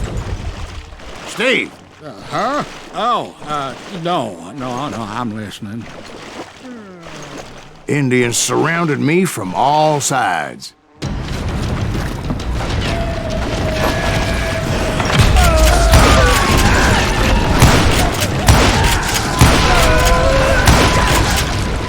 Indians? They were Indians? No. I just wanted to make sure Steve was paying attention. Now, where was I? You were following the Daltons through a swamp? That's right. See, Steve? Dwight's paying attention. No, I'm listening. I was just resting my eyes. So, where was I? The Daltons. Right. See, there's a reason so many outlaw gangs are made up of brothers. Being a brother is a very sacred thing. It's a bond like no other. So did you ever find the damn Daltons? Not yet, but I did find a few of their cousins. You Kansans breed like rabbits. More Smiths or Heimhoffers or who knows what. But hell, what's more important than family? I'll bet Ben knows what I'm talking about.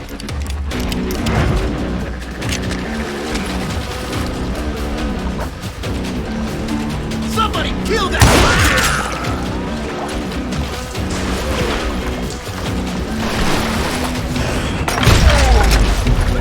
Kill us all!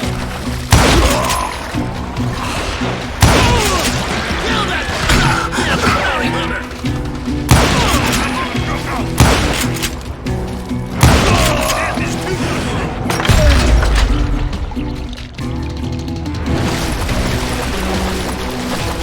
What are you gonna do?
those Dalton boys were out there somewhere, standing together against anyone who would threaten them.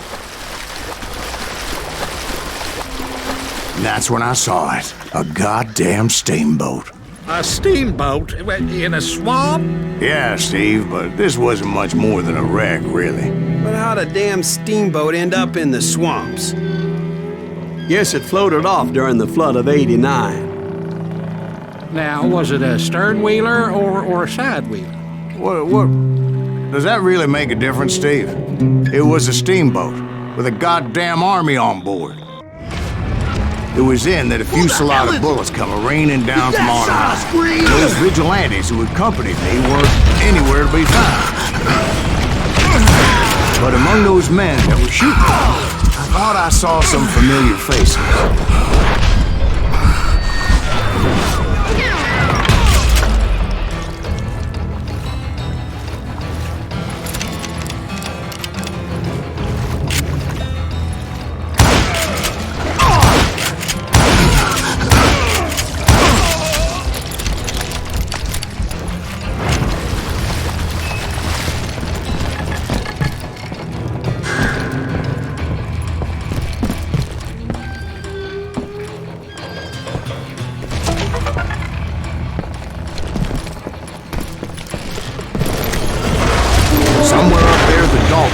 Waiting on me.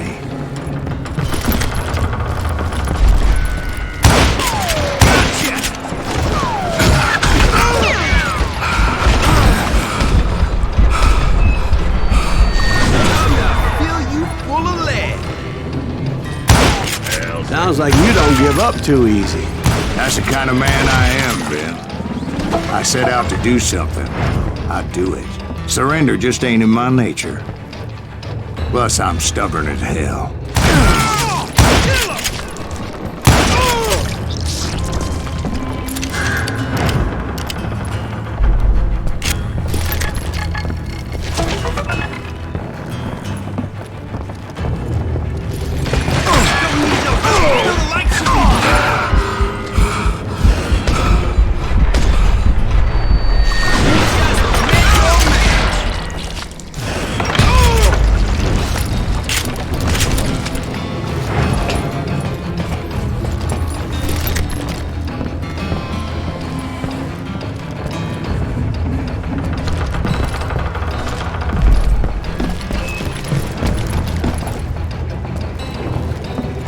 Right about then, much to my relief, the vigilantes finally arrived. Their leader motioned at a cabin in the middle of the top deck, pointing me directly at the Daltons. I finally had them, after months of dogged pursuit. But it turned out that they had me. Take him out! I'm sending you to hell!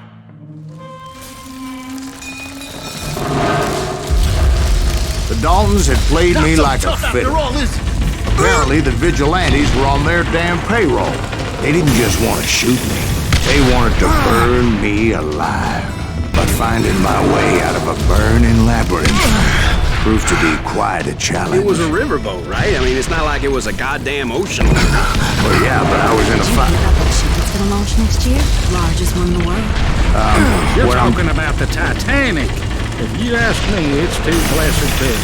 I don't think it'll even float. So anyway... Don't be stupid, Steve. They know what they're doing. They say that the Titanic is unsinkable. Oh, God. But getting back to that steamboat, how'd you get off it, Mr. Greaves? I took in a lot of smoke that day, so I admit my recollection might be a bit hazy. But somehow I managed to finally disembark. It was time to settle this once and for all.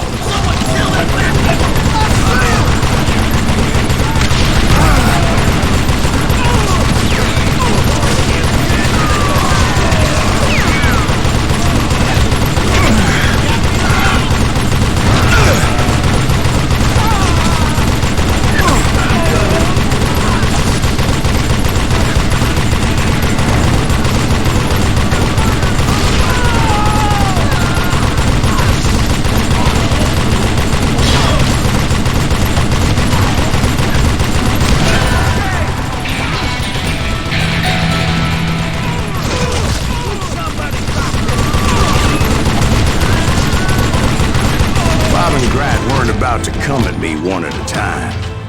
They were in this together. Two brothers side by side, determined to take me down.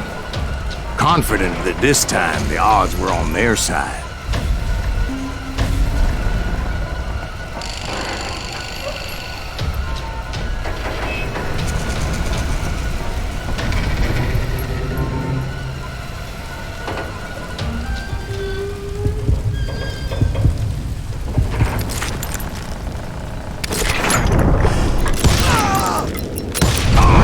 They got it wrong. A sad end for those two. If they'd only known that Emmett was still alive despite his wounds. Paroled 14 years later, he moved to California and sold real estate and lived off the legend of that fateful day. And the tragic death of his two brothers. My own brothers died tragically as well, truth be told.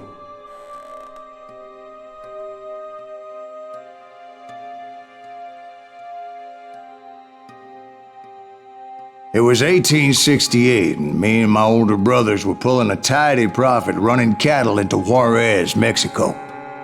One night after my brothers retired for the evening, I found a little poker game in a cantina with a couple of cowboys.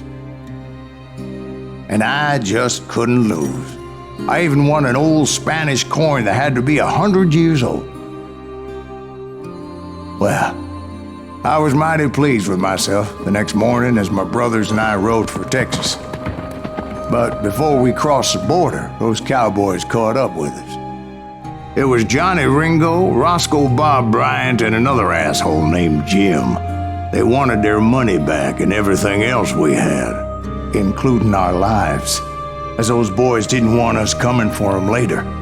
Bob put that old Spanish coin in my mouth and said, "I won't have it said that I left you with nothing, boy." Well, those horses bolted, and there we hung as those bastards rode away. The branch finally snapped under the weight of the three of us, but being my older brothers were bigger and heavier, they were already dead. And right then I swore to myself that I would avenge them. Ringo you know about. But Bob eluded me, until I heard he was riding with the Wild Bunch.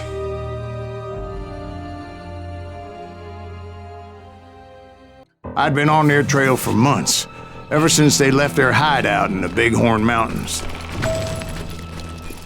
Led by Butch Cassidy, they were a loose association of outlaws who robbed banks and trains from Colorado to Montana. Among them was the Sundance Kid, and that murderous hombre I was tracking, Roscoe Bob Bryant. Were you a part of that giant Pinkerton posse after the Wild Bunch? No, boy. A circus like that would have slowed me down. Besides, I wanted Bryant all to myself. I'd heard about a large shipment of gold being transported to Wilcox, Wyoming on the Overland Flyer.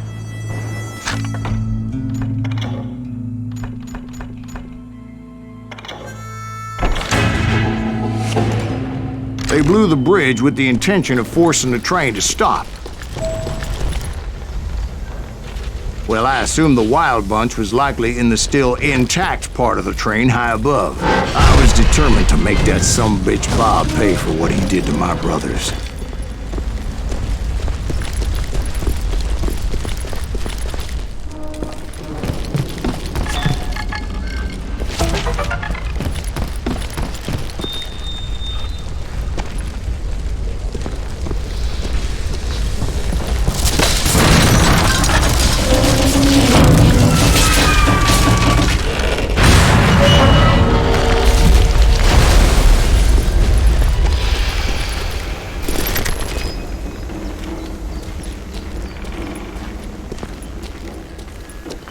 Ears are still ringing from blowing up that bridge. What'd you say? I can't hear a goddamn... Well, I made my way off unscathed and came upon a few members of the gang and had no choice but to dispatch them. From there, I had to negotiate an even more precarious route. But first, I would need to get my ass out of there.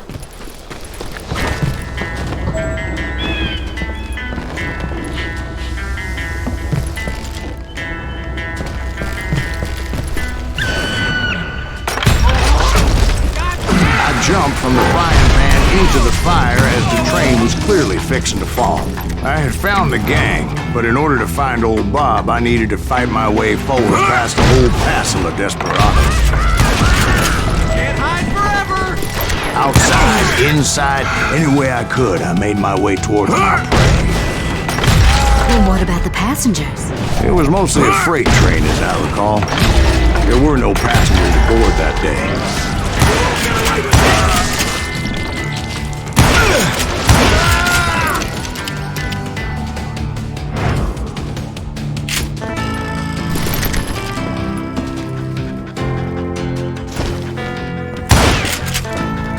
As I mentioned before, I am not fond of heights. But I was too busy dodging bullets to worry about falling to my death. Odds were I was likely to die that day anyway. So I was determined to take down as many of those bastards as I could. Dead man! You ain't seen that. At times, it was like shooting ducks in a shooting gallery. The only difference is these damn ducks shot back.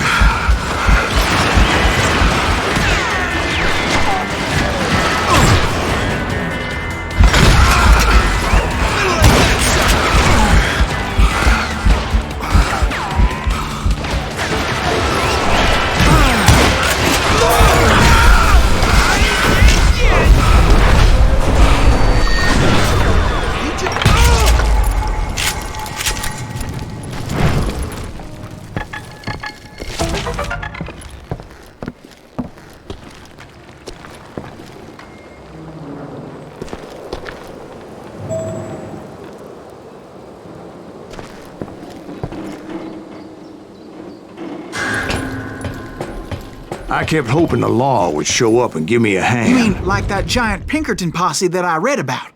Did they come riding in, guns a-blazing to help?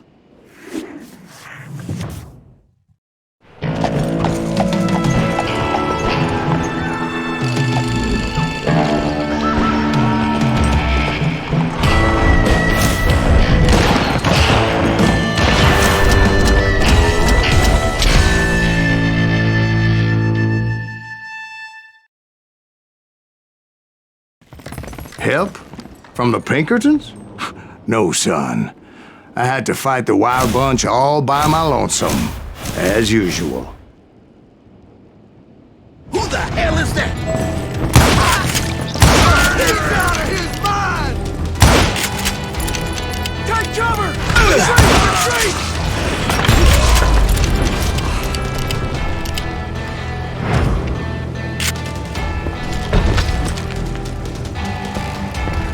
Killing everybody! You ain't seen the last. He'll kill us all!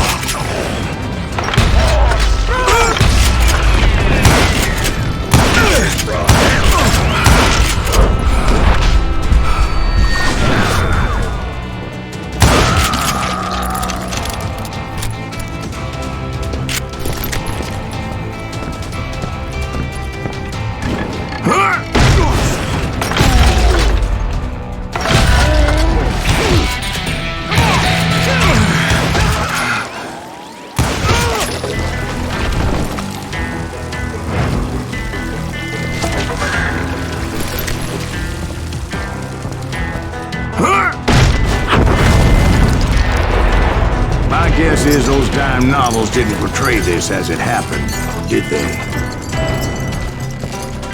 Only a few stragglers were left. I had to cut them down pronto if I was going to stay on old Bob's trail.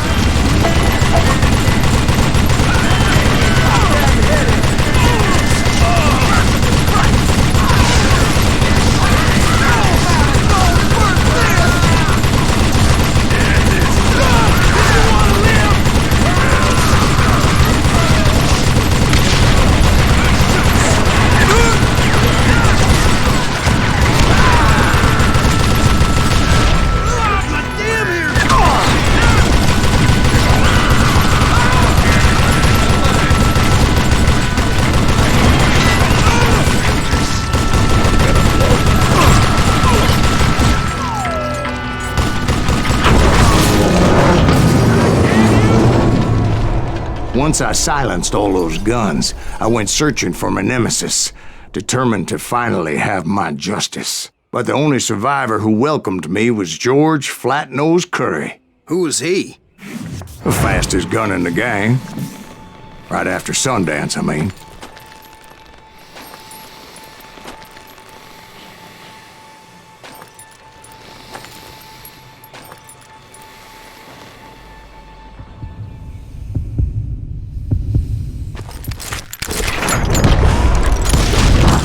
On that very same day, Butch Cassidy and the Sundance Kid decided to leave the Wild Bunch behind and decamped for South America.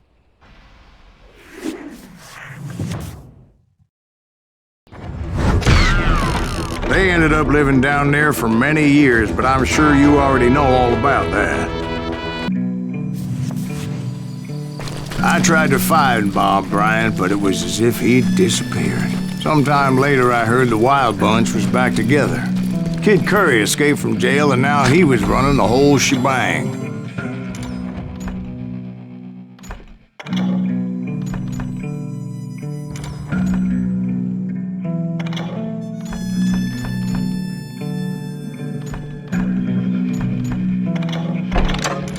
So I took to their trail, as I was still in pursuit of my brother's killer and hoped that he was back with him.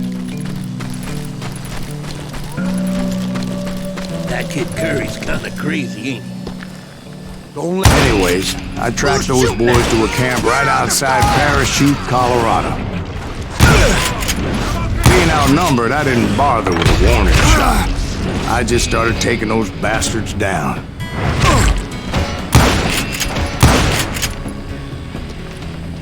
I'm ending you.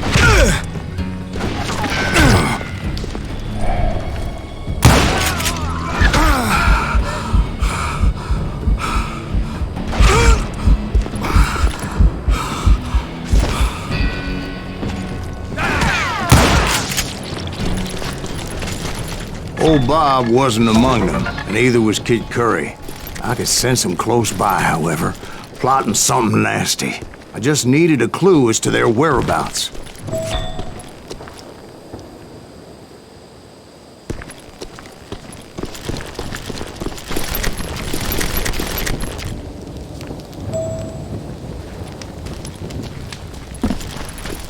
And I found one. A map with their bold plan clearly marked. This time they were fixing to blow up a train trestle. Property of the Union Pacific.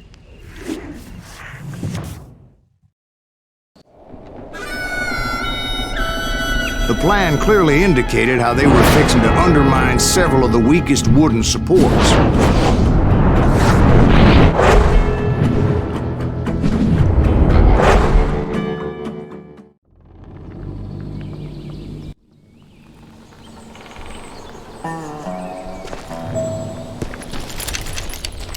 Kid Curry was considered the wildest of the Wild Bunch. It was said that he fathered 85 bastard children, though some say it was only 5.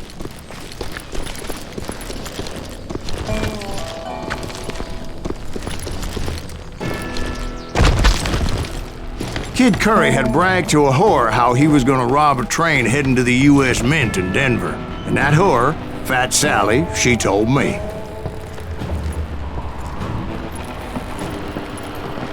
The bridge was rigged with dynamite, so I decided I'd best be careful confronting those bastards.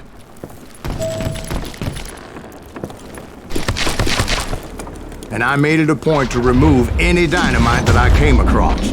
A moment later, I saw a ladder that somehow had escaped my attention. Blow us up now. Don't worry, I know what I'm doing.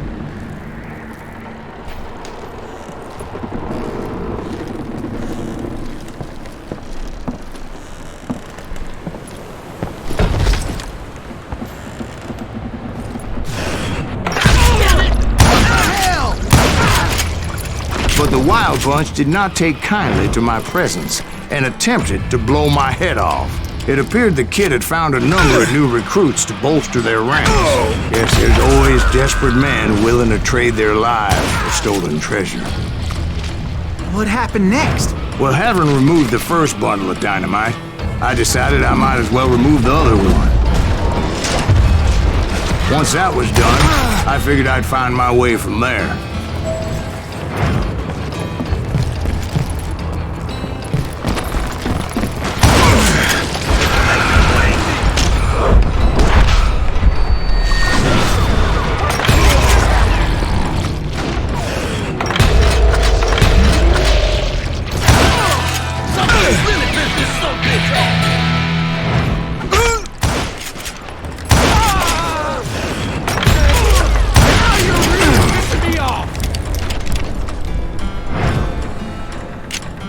Give it up!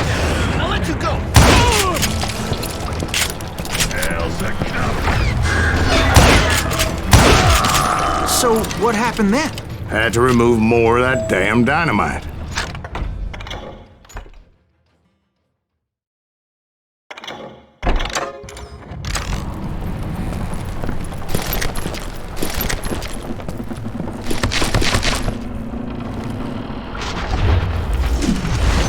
It must have been terrifying trying to make your way across. I was sweating it a bit, but then I noticed a footbridge tied up on high, so I shot the rope.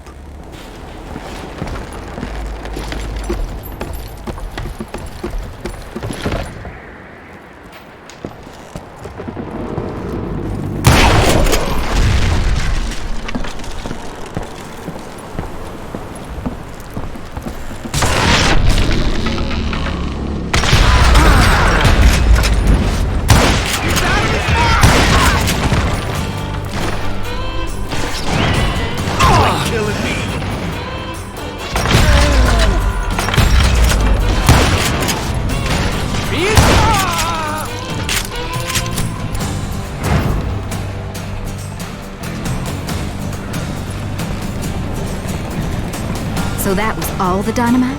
Funny you should mention that, darling. As actually, there was a fourth charge impeding my progress. Once I removed it, my path was pretty clear. Death is...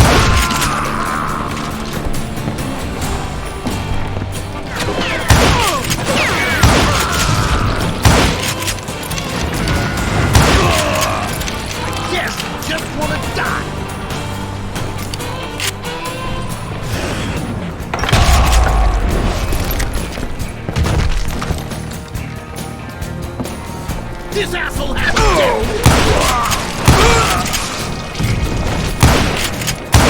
God damn you! You can run! Can't hide forever!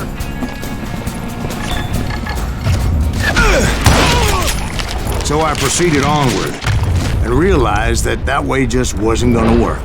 I needed an alternate path forward.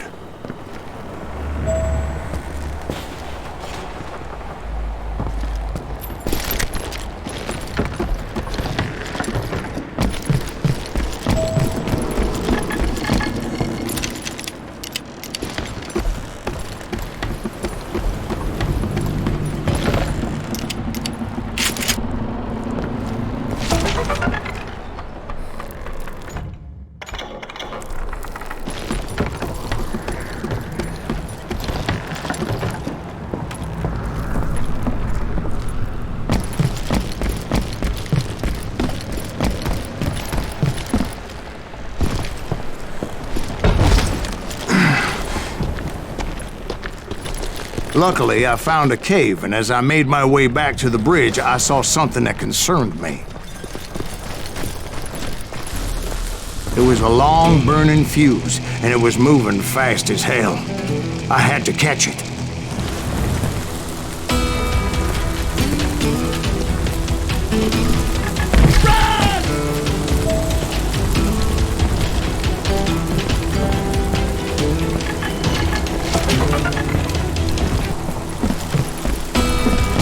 The burning fuse was so damn quick, I had to run like the wind.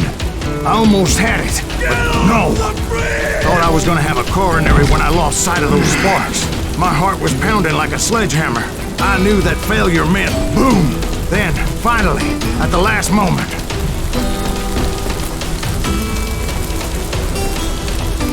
Whew. Of course, I was successful, or clearly I wouldn't be talking to you folks here today. Naturally, I removed the last dynamite charge. Well, it was a touching reunion.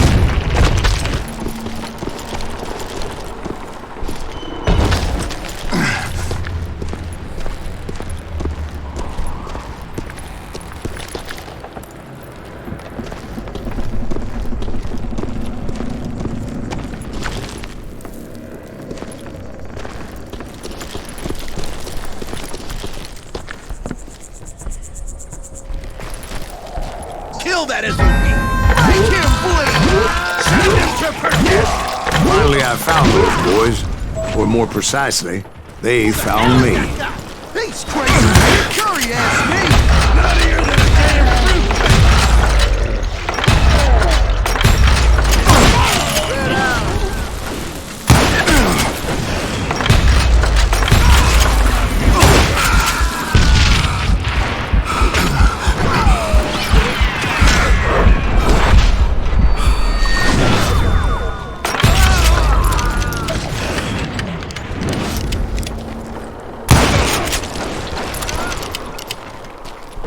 Just when I thought things couldn't get worse, Kid Curry opened up on me with a goddamn Gatling gun. It was hidden in this tunnel and pretty well shielded.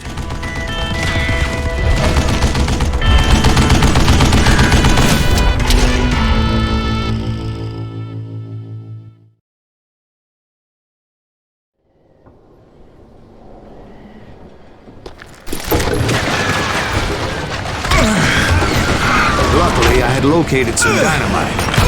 I still, however, had my work cut out for me.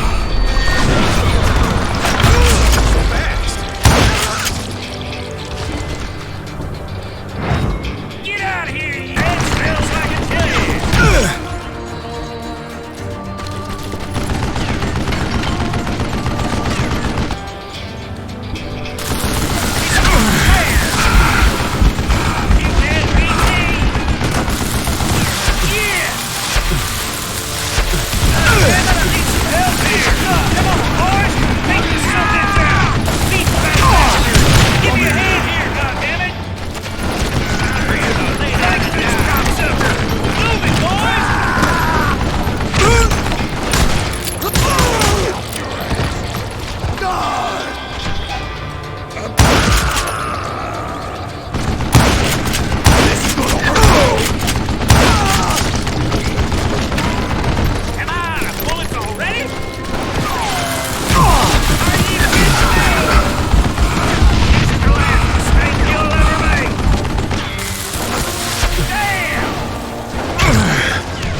Brought that tunnel down. And that's where I met Kid Curry himself. He had decided to stop pussyfooting around and deal with me personally.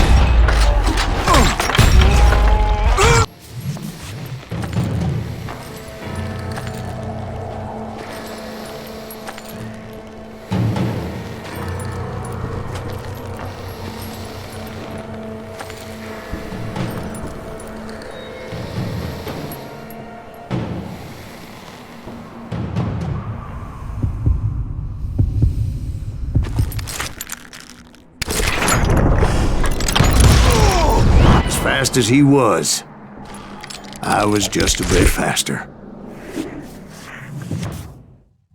And as he lay wounded, I demanded to know the whereabouts of Roscoe Bob Bryant. He shouted at me, "Is that what this is about? Bob went with Butch and Sundance to South America. You ain't never finding him."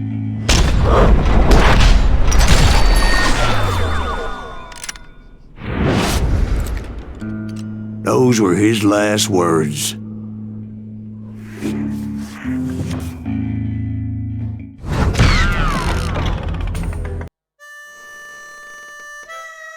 So, Bob Bryant got away? I knew I'd never find him in South America. What about the other killer? Yeah, you kinda glossed over that one. Well, I found Jim not long after my showdown with Ringo. At the time, he was riding with the James Younger gang. Did I neglect to mention that?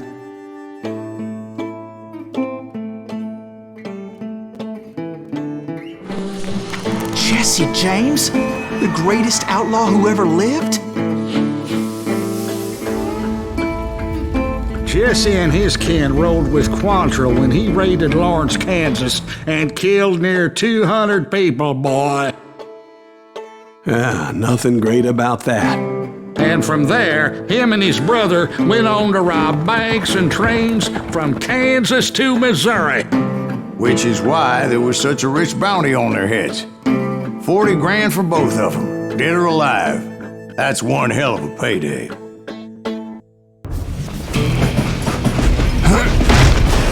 I realized they were robbing a train.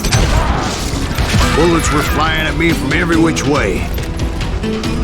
But I knew I'd have to fight my way forward if I was gonna find this gem.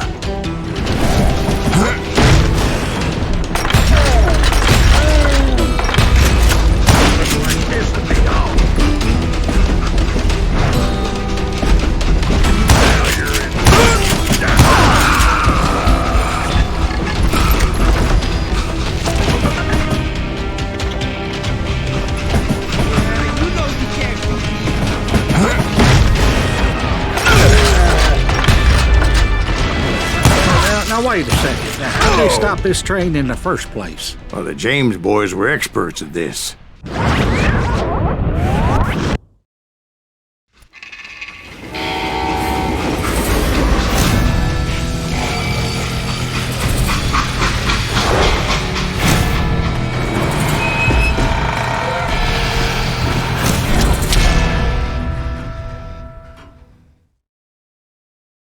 They hopped a freight train having heard there was a big payroll in the express safe. So, I hopped the same train.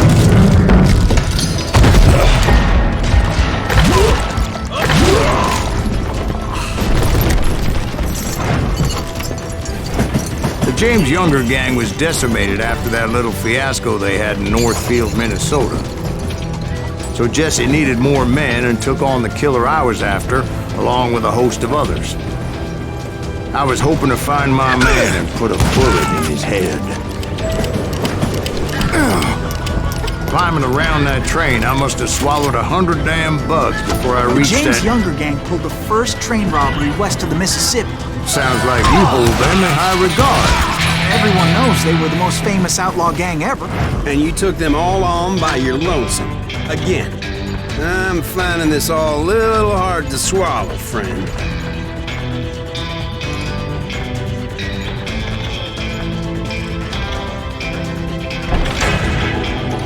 Well, maybe you need to wash it down with some whiskey. By the way, did I mention that that train was flying down those tracks like a bat out of hell?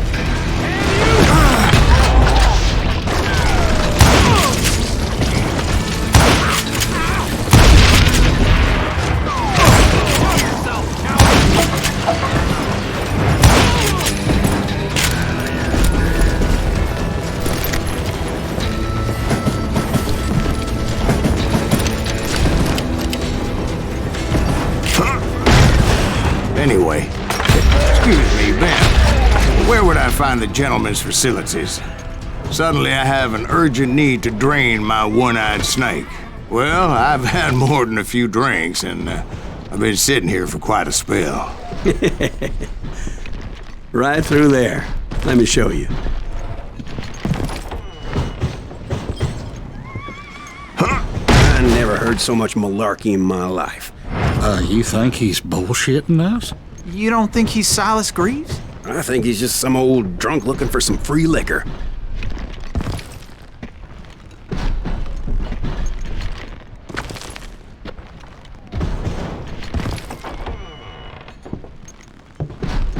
I don't know, Jack. I think I believe him. You don't think he met Jesse James? Oh, you gotta be kidding me. That story makes no sense at all. Jack. I mean, you gotta be 2 bricks short of a load to believe that cock and bull story. I don't agree. Jack, lay off the bar. Are you seriously think that tired old man went toe-to-toe with Jesse James? Well, that's better. Did I mention that this Jim was married to the infamous Belle Starr? Of course, I didn't learn that until later. Anyway, I made my way forward the best I could. Around the sides, over the roof. At some point, some bitch saw me and shouted out, "It's the damn Pinkertons!" It's the damn Pinkertons! Now, I never worked for that limey cocksucker, but I guess they assumed I was one of his assassins. Those evil bastards firebombed Jesse's mother's house and killed his stepbrother. So it's no wonder each and every asshole on that train wanted me dead. Everybody's always mistaking you for somebody else, aren't they? Why is that, I wonder?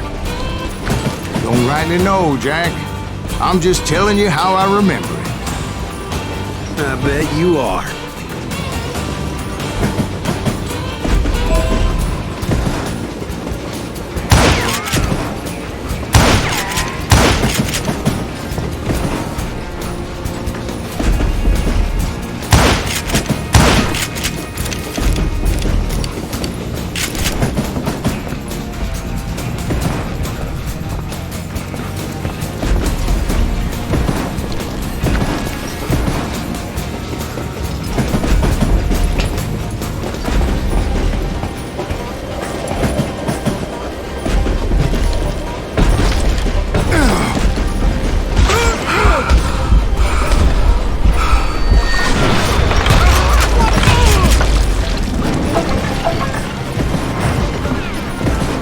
Came across a flat car piled high with logs and had to come up with a creative way to make my way forward.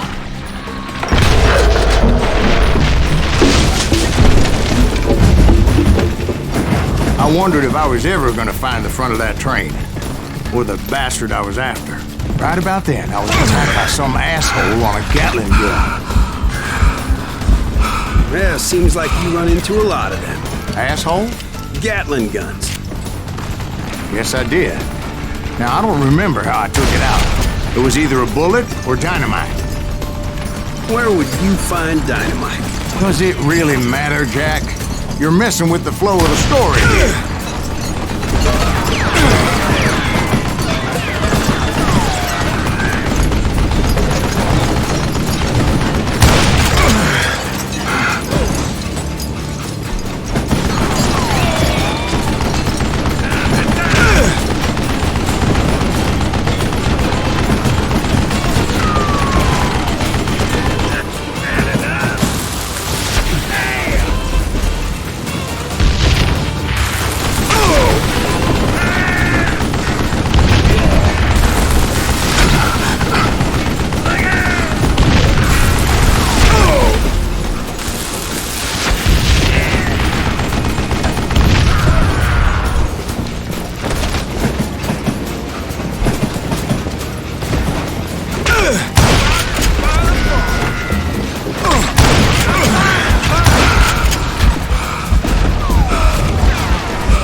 Looking for Jim and shooting any son of a bitch stupid enough to get in my way. And that included Jesse James himself.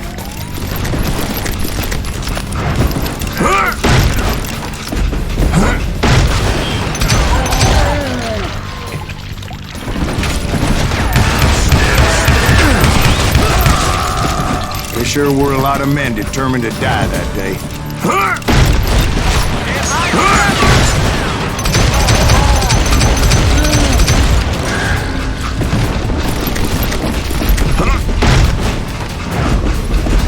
It was then that Jesse detached the express car from the rest of the damn train. I could see Jesse waiting for me, fixing to kill me so he could get away with all that money. You had a showdown with Jesse James? Of course he didn't. Everybody knows that Jesse was killed by Bob Ford. Yeah, Jesse went out like John Wesley Hardin. Coward shot him in the back of the head. Guess it doesn't matter how far you run, does it, Ben? Your past always catches up with you.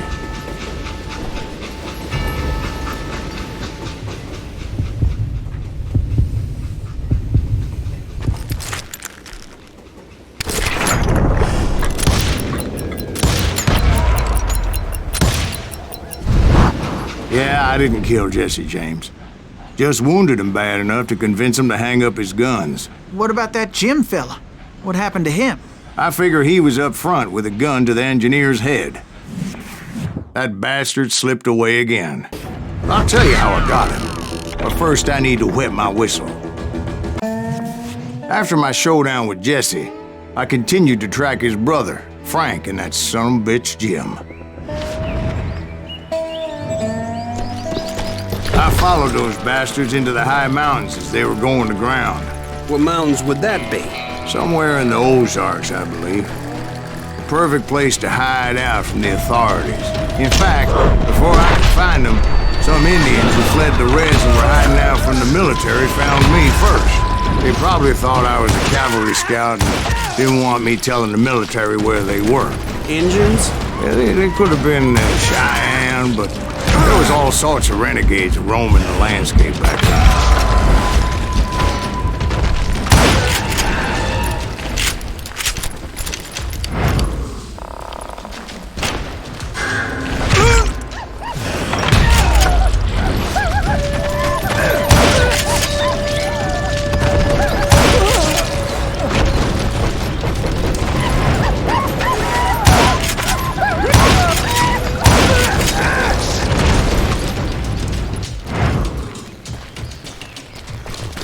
Hey, how about another whiskey, Ben? Nothing better to soothe the troubled soul.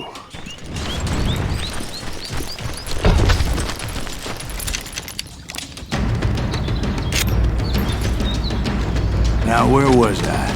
Indians, right.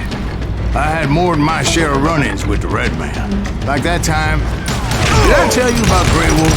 Yes, sir. You did. Of course I did. In fact, I can still remember that old medicine man's words to me. Jesus Christ, we're back to that again. You carry great darkness in your heart. It will claim your soul. You will come to this place again and kill many more men, and the darkness will grow until it consumes everything you are.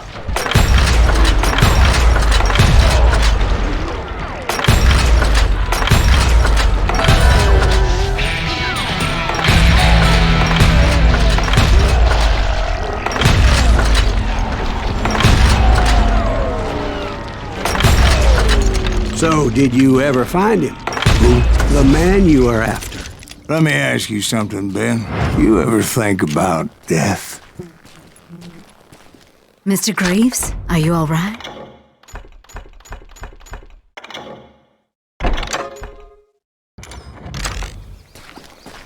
Ooh, death. Oh, death. Won't you spare me over till another year? What is this that I can't see with ice cold hands taking hold of me? Well, I am death, none can excel. I'll open the door to heaven or hell. Oh, death. Oh, death. Won't you spare me over till another year? Oh, death. Someone would pray. Could you wait to call me another day? Oh, death. Oh, death, won't you spare me over till another year? So, are you gonna answer the question? What question is that? Jim Reed. Did you ever find him? Reed was indeed that son-bitch's surname. That's right, Ben. A despicable character. I remember him laughing like a hyena that cold morning they lynched me and my brothers. He was intent on avoiding my vengeance, but nothing was gonna stop me. Nothing.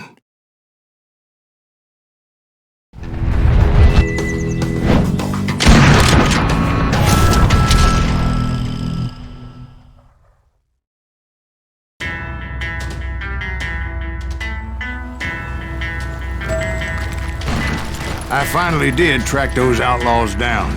They had long rifles with scopes and were well positioned to pick off any poor soul who came anywhere close.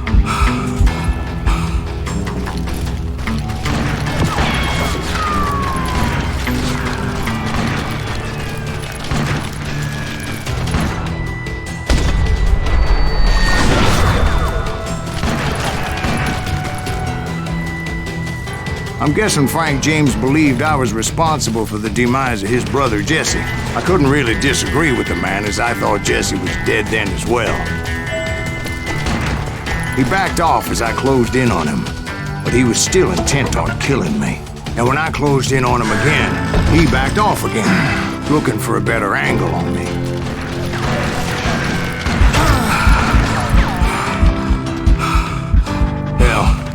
I can't fault Frank for wanting his revenge, as I was there for the same damn reason myself.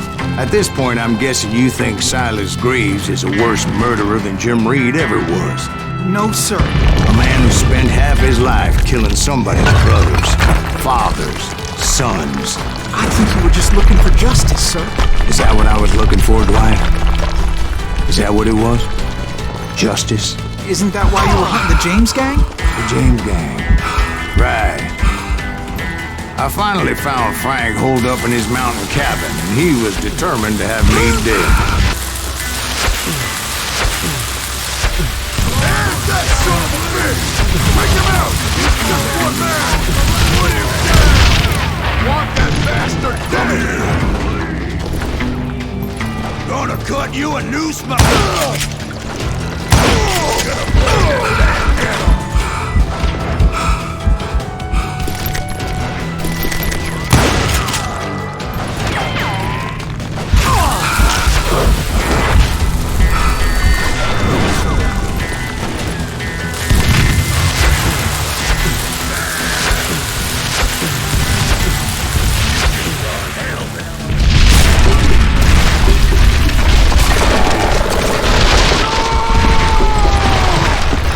Shack? Well, it went tumbling right off that cliff. With Frank James still in it? Yes, sir. But Frank James is still alive, living in Missouri, showing folks around the family farm for 25 cents a tour. I didn't say he died in the fall, now did I?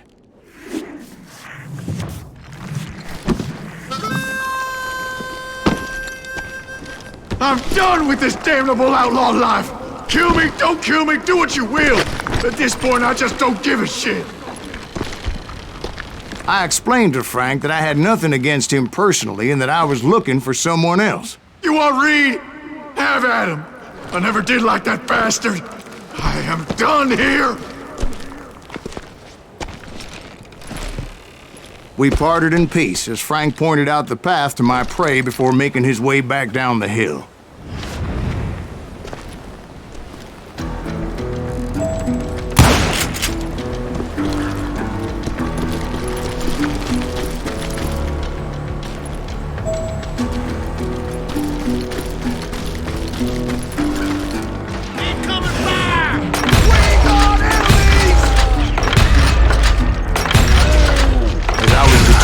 To let that murderer escape my revenge again. So, what happened with Reed?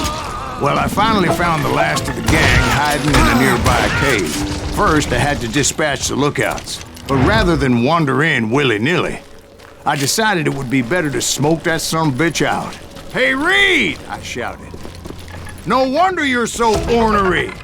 Can't be easy being married to Belle Starr. While you're off providing for the family, she's spreading her legs for every Tom, Dick, and Cole Younger. Not an attractive woman exactly, but very friendly. At least she was to me.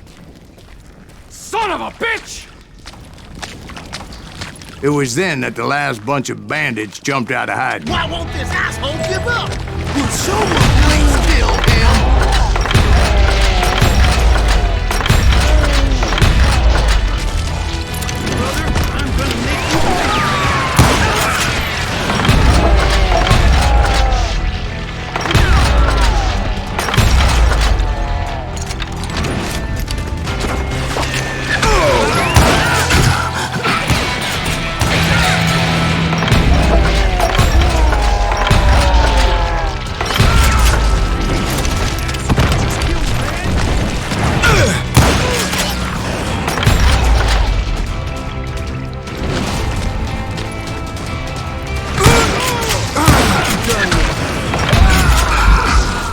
Eventually, it was just me and Reed.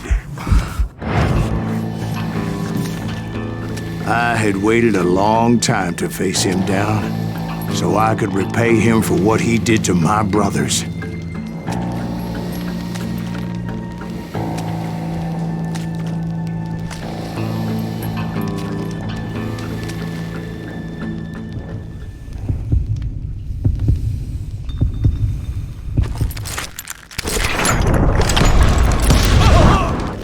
And repay him I did. Well, I don't know about you boys, but I'm pretty beat. Well, it's too damn bad you never found that Bob character. Seems a shame he never had to pay. Well, funny thing about that, I did have one more chance at him.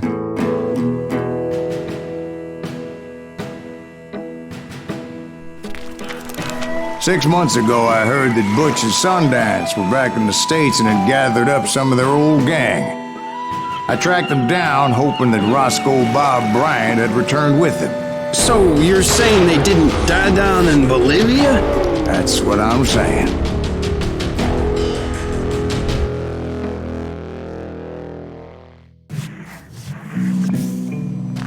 For 40 years I had waited to get my hands on the last of my brother's killers.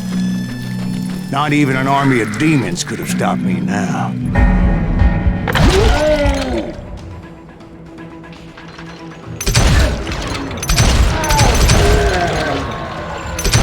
Both Johnny Ringo and Jim Reed fell fairly quickly. But the last one, Roscoe Bob Bryant, that son of a bitch had managed to escape my vengeance time and time again. I couldn't even be certain I'd recognize him after all those years. By now, he had to be close to 70. But for all you know, he could have been dead. That thought had indeed crossed my mind, as did others.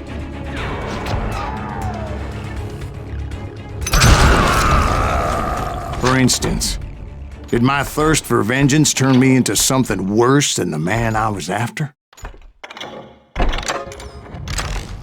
By this point in my storied career, I had killed more men than Bob Bryant ever had. I was furious as hell at that bastard for making me who I am. A man with no family, no friends, no purpose except shooting Bob Bryant dead.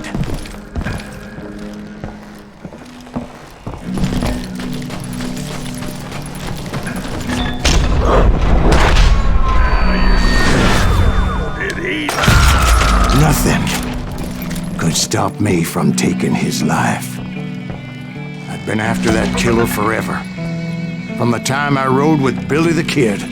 But that chapter of my story you already know. Chapter of that fairy tale, you mean? Suddenly it was 1910. There I was, an old man roaming a ghost town dead almost 2 decades.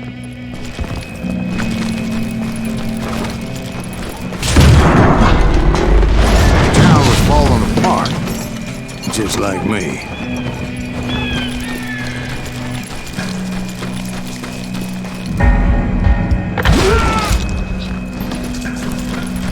But I wasn't about to call it quits.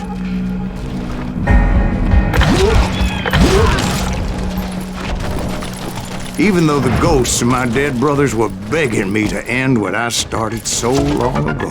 Mr. Graves, are you all right? Would you like some water? The Wild Bunch knew I was there.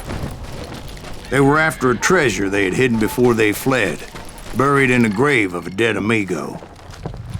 Some folks think the town is haunted, so they figured there wouldn't be many people poking around. I intended to fill that grave with Bob Bryant's corpse. Like I said, the bandits knew I was on to them. They lured me in and hit me with everything they had.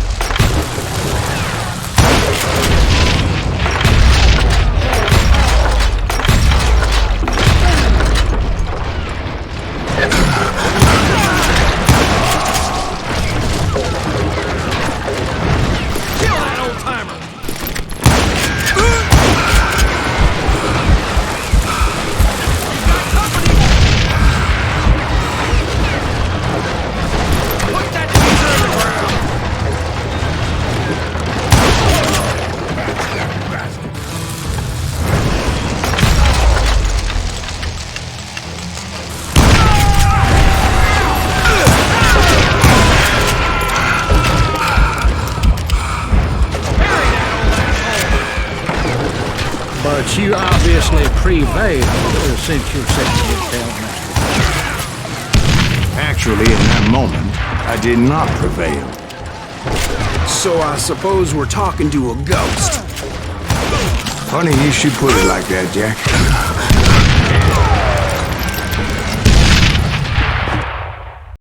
Because when I woke up... From the dead? There was silence all around me. I could swear to God I saw Billy then. Billy who? Billy the Kid. William Bonney.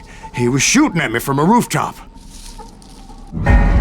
Here, there, even over there. So I am right. You are titched in the head. Mr. Greaves, perhaps we should switch you to coffee? You see that old Indian again, too? No, but I did see Billy's killer. Patrick Floyd Garrett. He came at me guns a-blazing.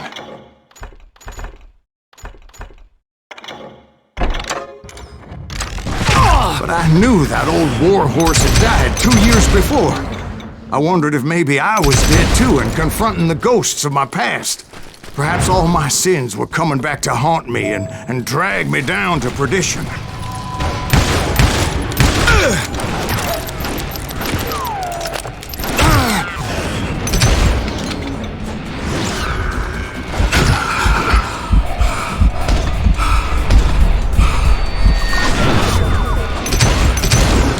I saw Henry Plummer throw dynamite at me.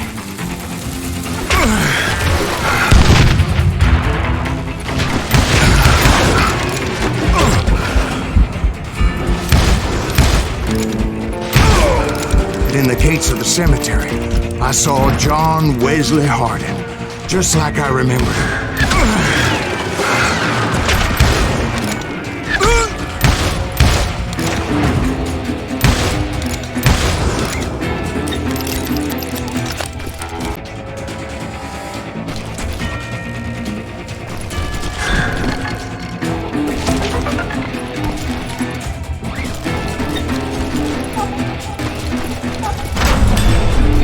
Robert Ollinger appeared with his terrible double-barrel shotgun. But no ghost army was stopping me. My father-in-law got hit with a fallen branch.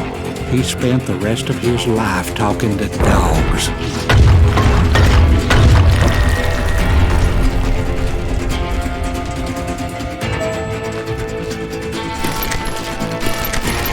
Newman Hayes Clanton, William Brocious, John Peters Ringo, they all wanted me dead.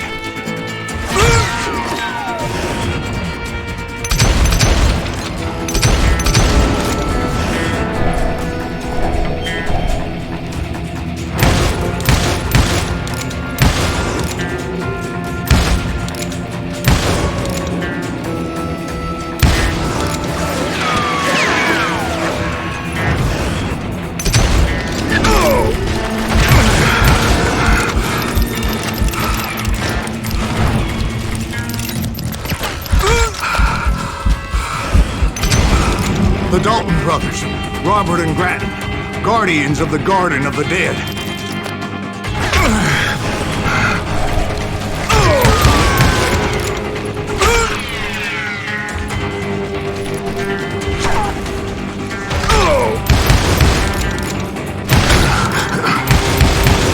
George Curry and Harvey Logan, alias Kid Curry, both thirsty for vengeance from the great beyond.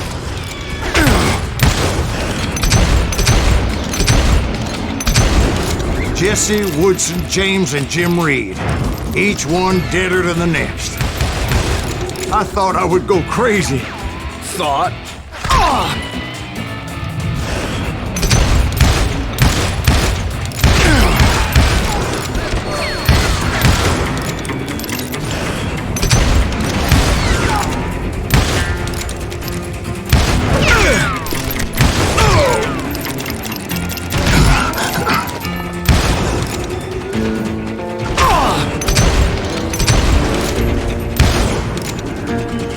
Finally, I saw Harry Alonzo Longabaugh. The Sundance Kid?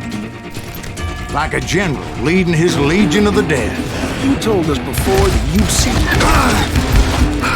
him. He was alive.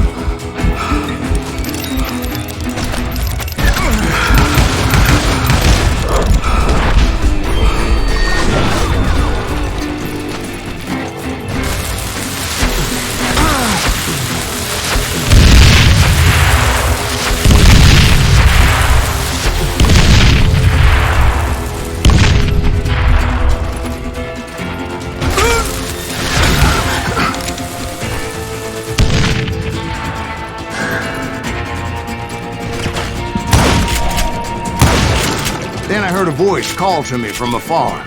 It was Robert Leroy Parker, a.k.a. Butch Cassidy, coming at me from out of the fog. Thanks for taking care of that bastard.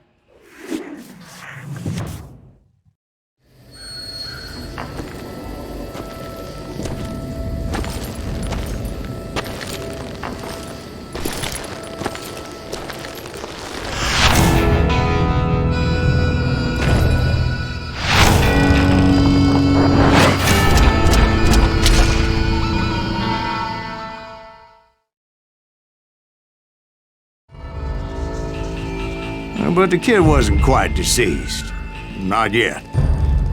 Takes more than one little bullet to kill the likes of me, partner. Those two looked like they hadn't seen each other for quite a while. Clearly, they were no longer amigos. Shit. I was hoping I wouldn't have to kill you. You won't have to, Butch. I'm killing you first. I asked them about Bob Bryant, but they were too busy with their own heated conversation. Let me get this shit straight. You want my money and the love of my life? You frittered it all away, Butch. Etta's mine. And so is that damn money. I didn't want to shoot anybody until I had an answer to my question, but those boys didn't give me much of a choice.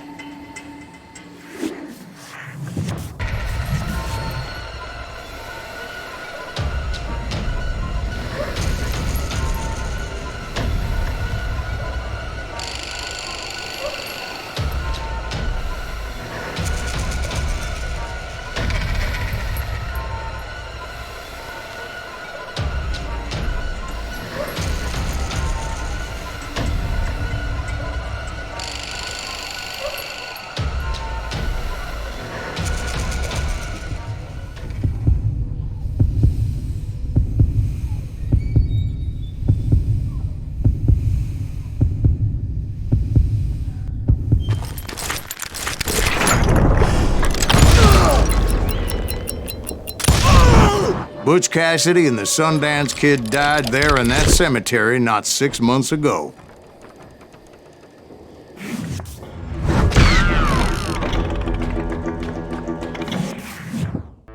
Butch Cassidy and the Sundance Kid were killed by the Bolivian army. Everybody knows that. That's the legend, but it ain't the truth. So, you never found Bob? There is no Bob. This old sumbitch ain't even Silas Greaves. Sir, is that true? Have you been pulling our legs this whole time? Well, not the whole time. Oh man, I think you've worn out your welcome here. Maybe you're right, Jack. Maybe it's time to pay. You see, Ben, or should I say Bob, your past always catches up with you. I was a different man back then, crazy. Drinking, I've changed my ways, I swear to you. If I could turn back the clock, But you can't, Bob.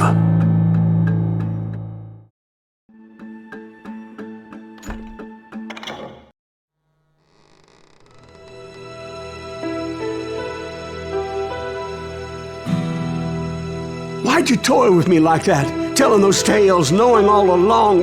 Why not just lay your cards on the table? Here. I won't have it said that I left you with nothing. That's how you want it? So be it. Holy shit! Right, Molly, move against that wall. Go!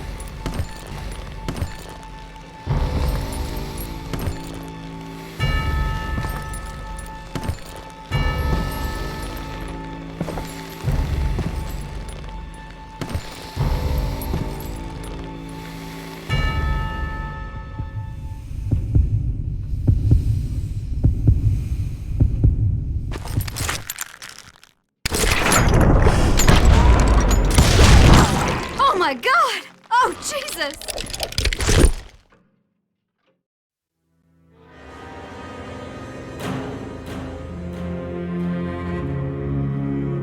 Did you know it was him all along? Cassidy told me Bob was in Abilene before he died. But I wasn't sure Ben was my man until he revealed how much he knew about Ringo and Reed. The coin, of course. Well, that was the last nail in that particular coffin. I better go get the sheriff. You okay, boy? You're looking mighty shook up. Dwight, maybe you best go home. Young Eisenhower here is leaving for West Point tomorrow. He shouldn't get caught up in something like this. I think I might head out myself at this juncture. Unless you want to stop me, Jack. No, sir, Mr. Greaves. So where are you going now? Now that you had your revenge? Doesn't really matter, does it? As I've sold my soul for it, and will never again walk with those I have lost.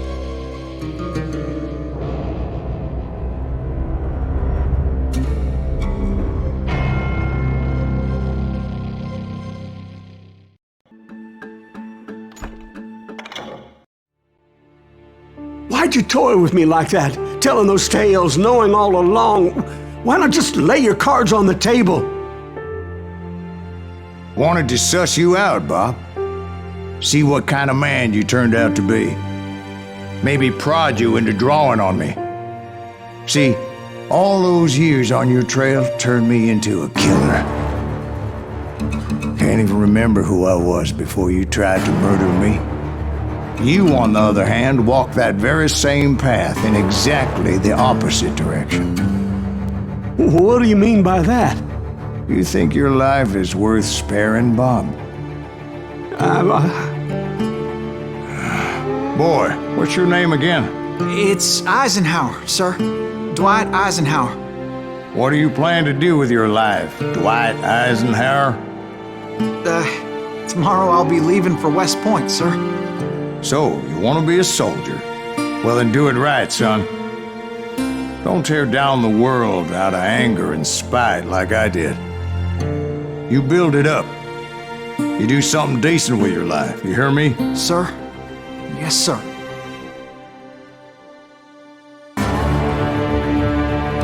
I won't have it said I left you with nothing, Bob.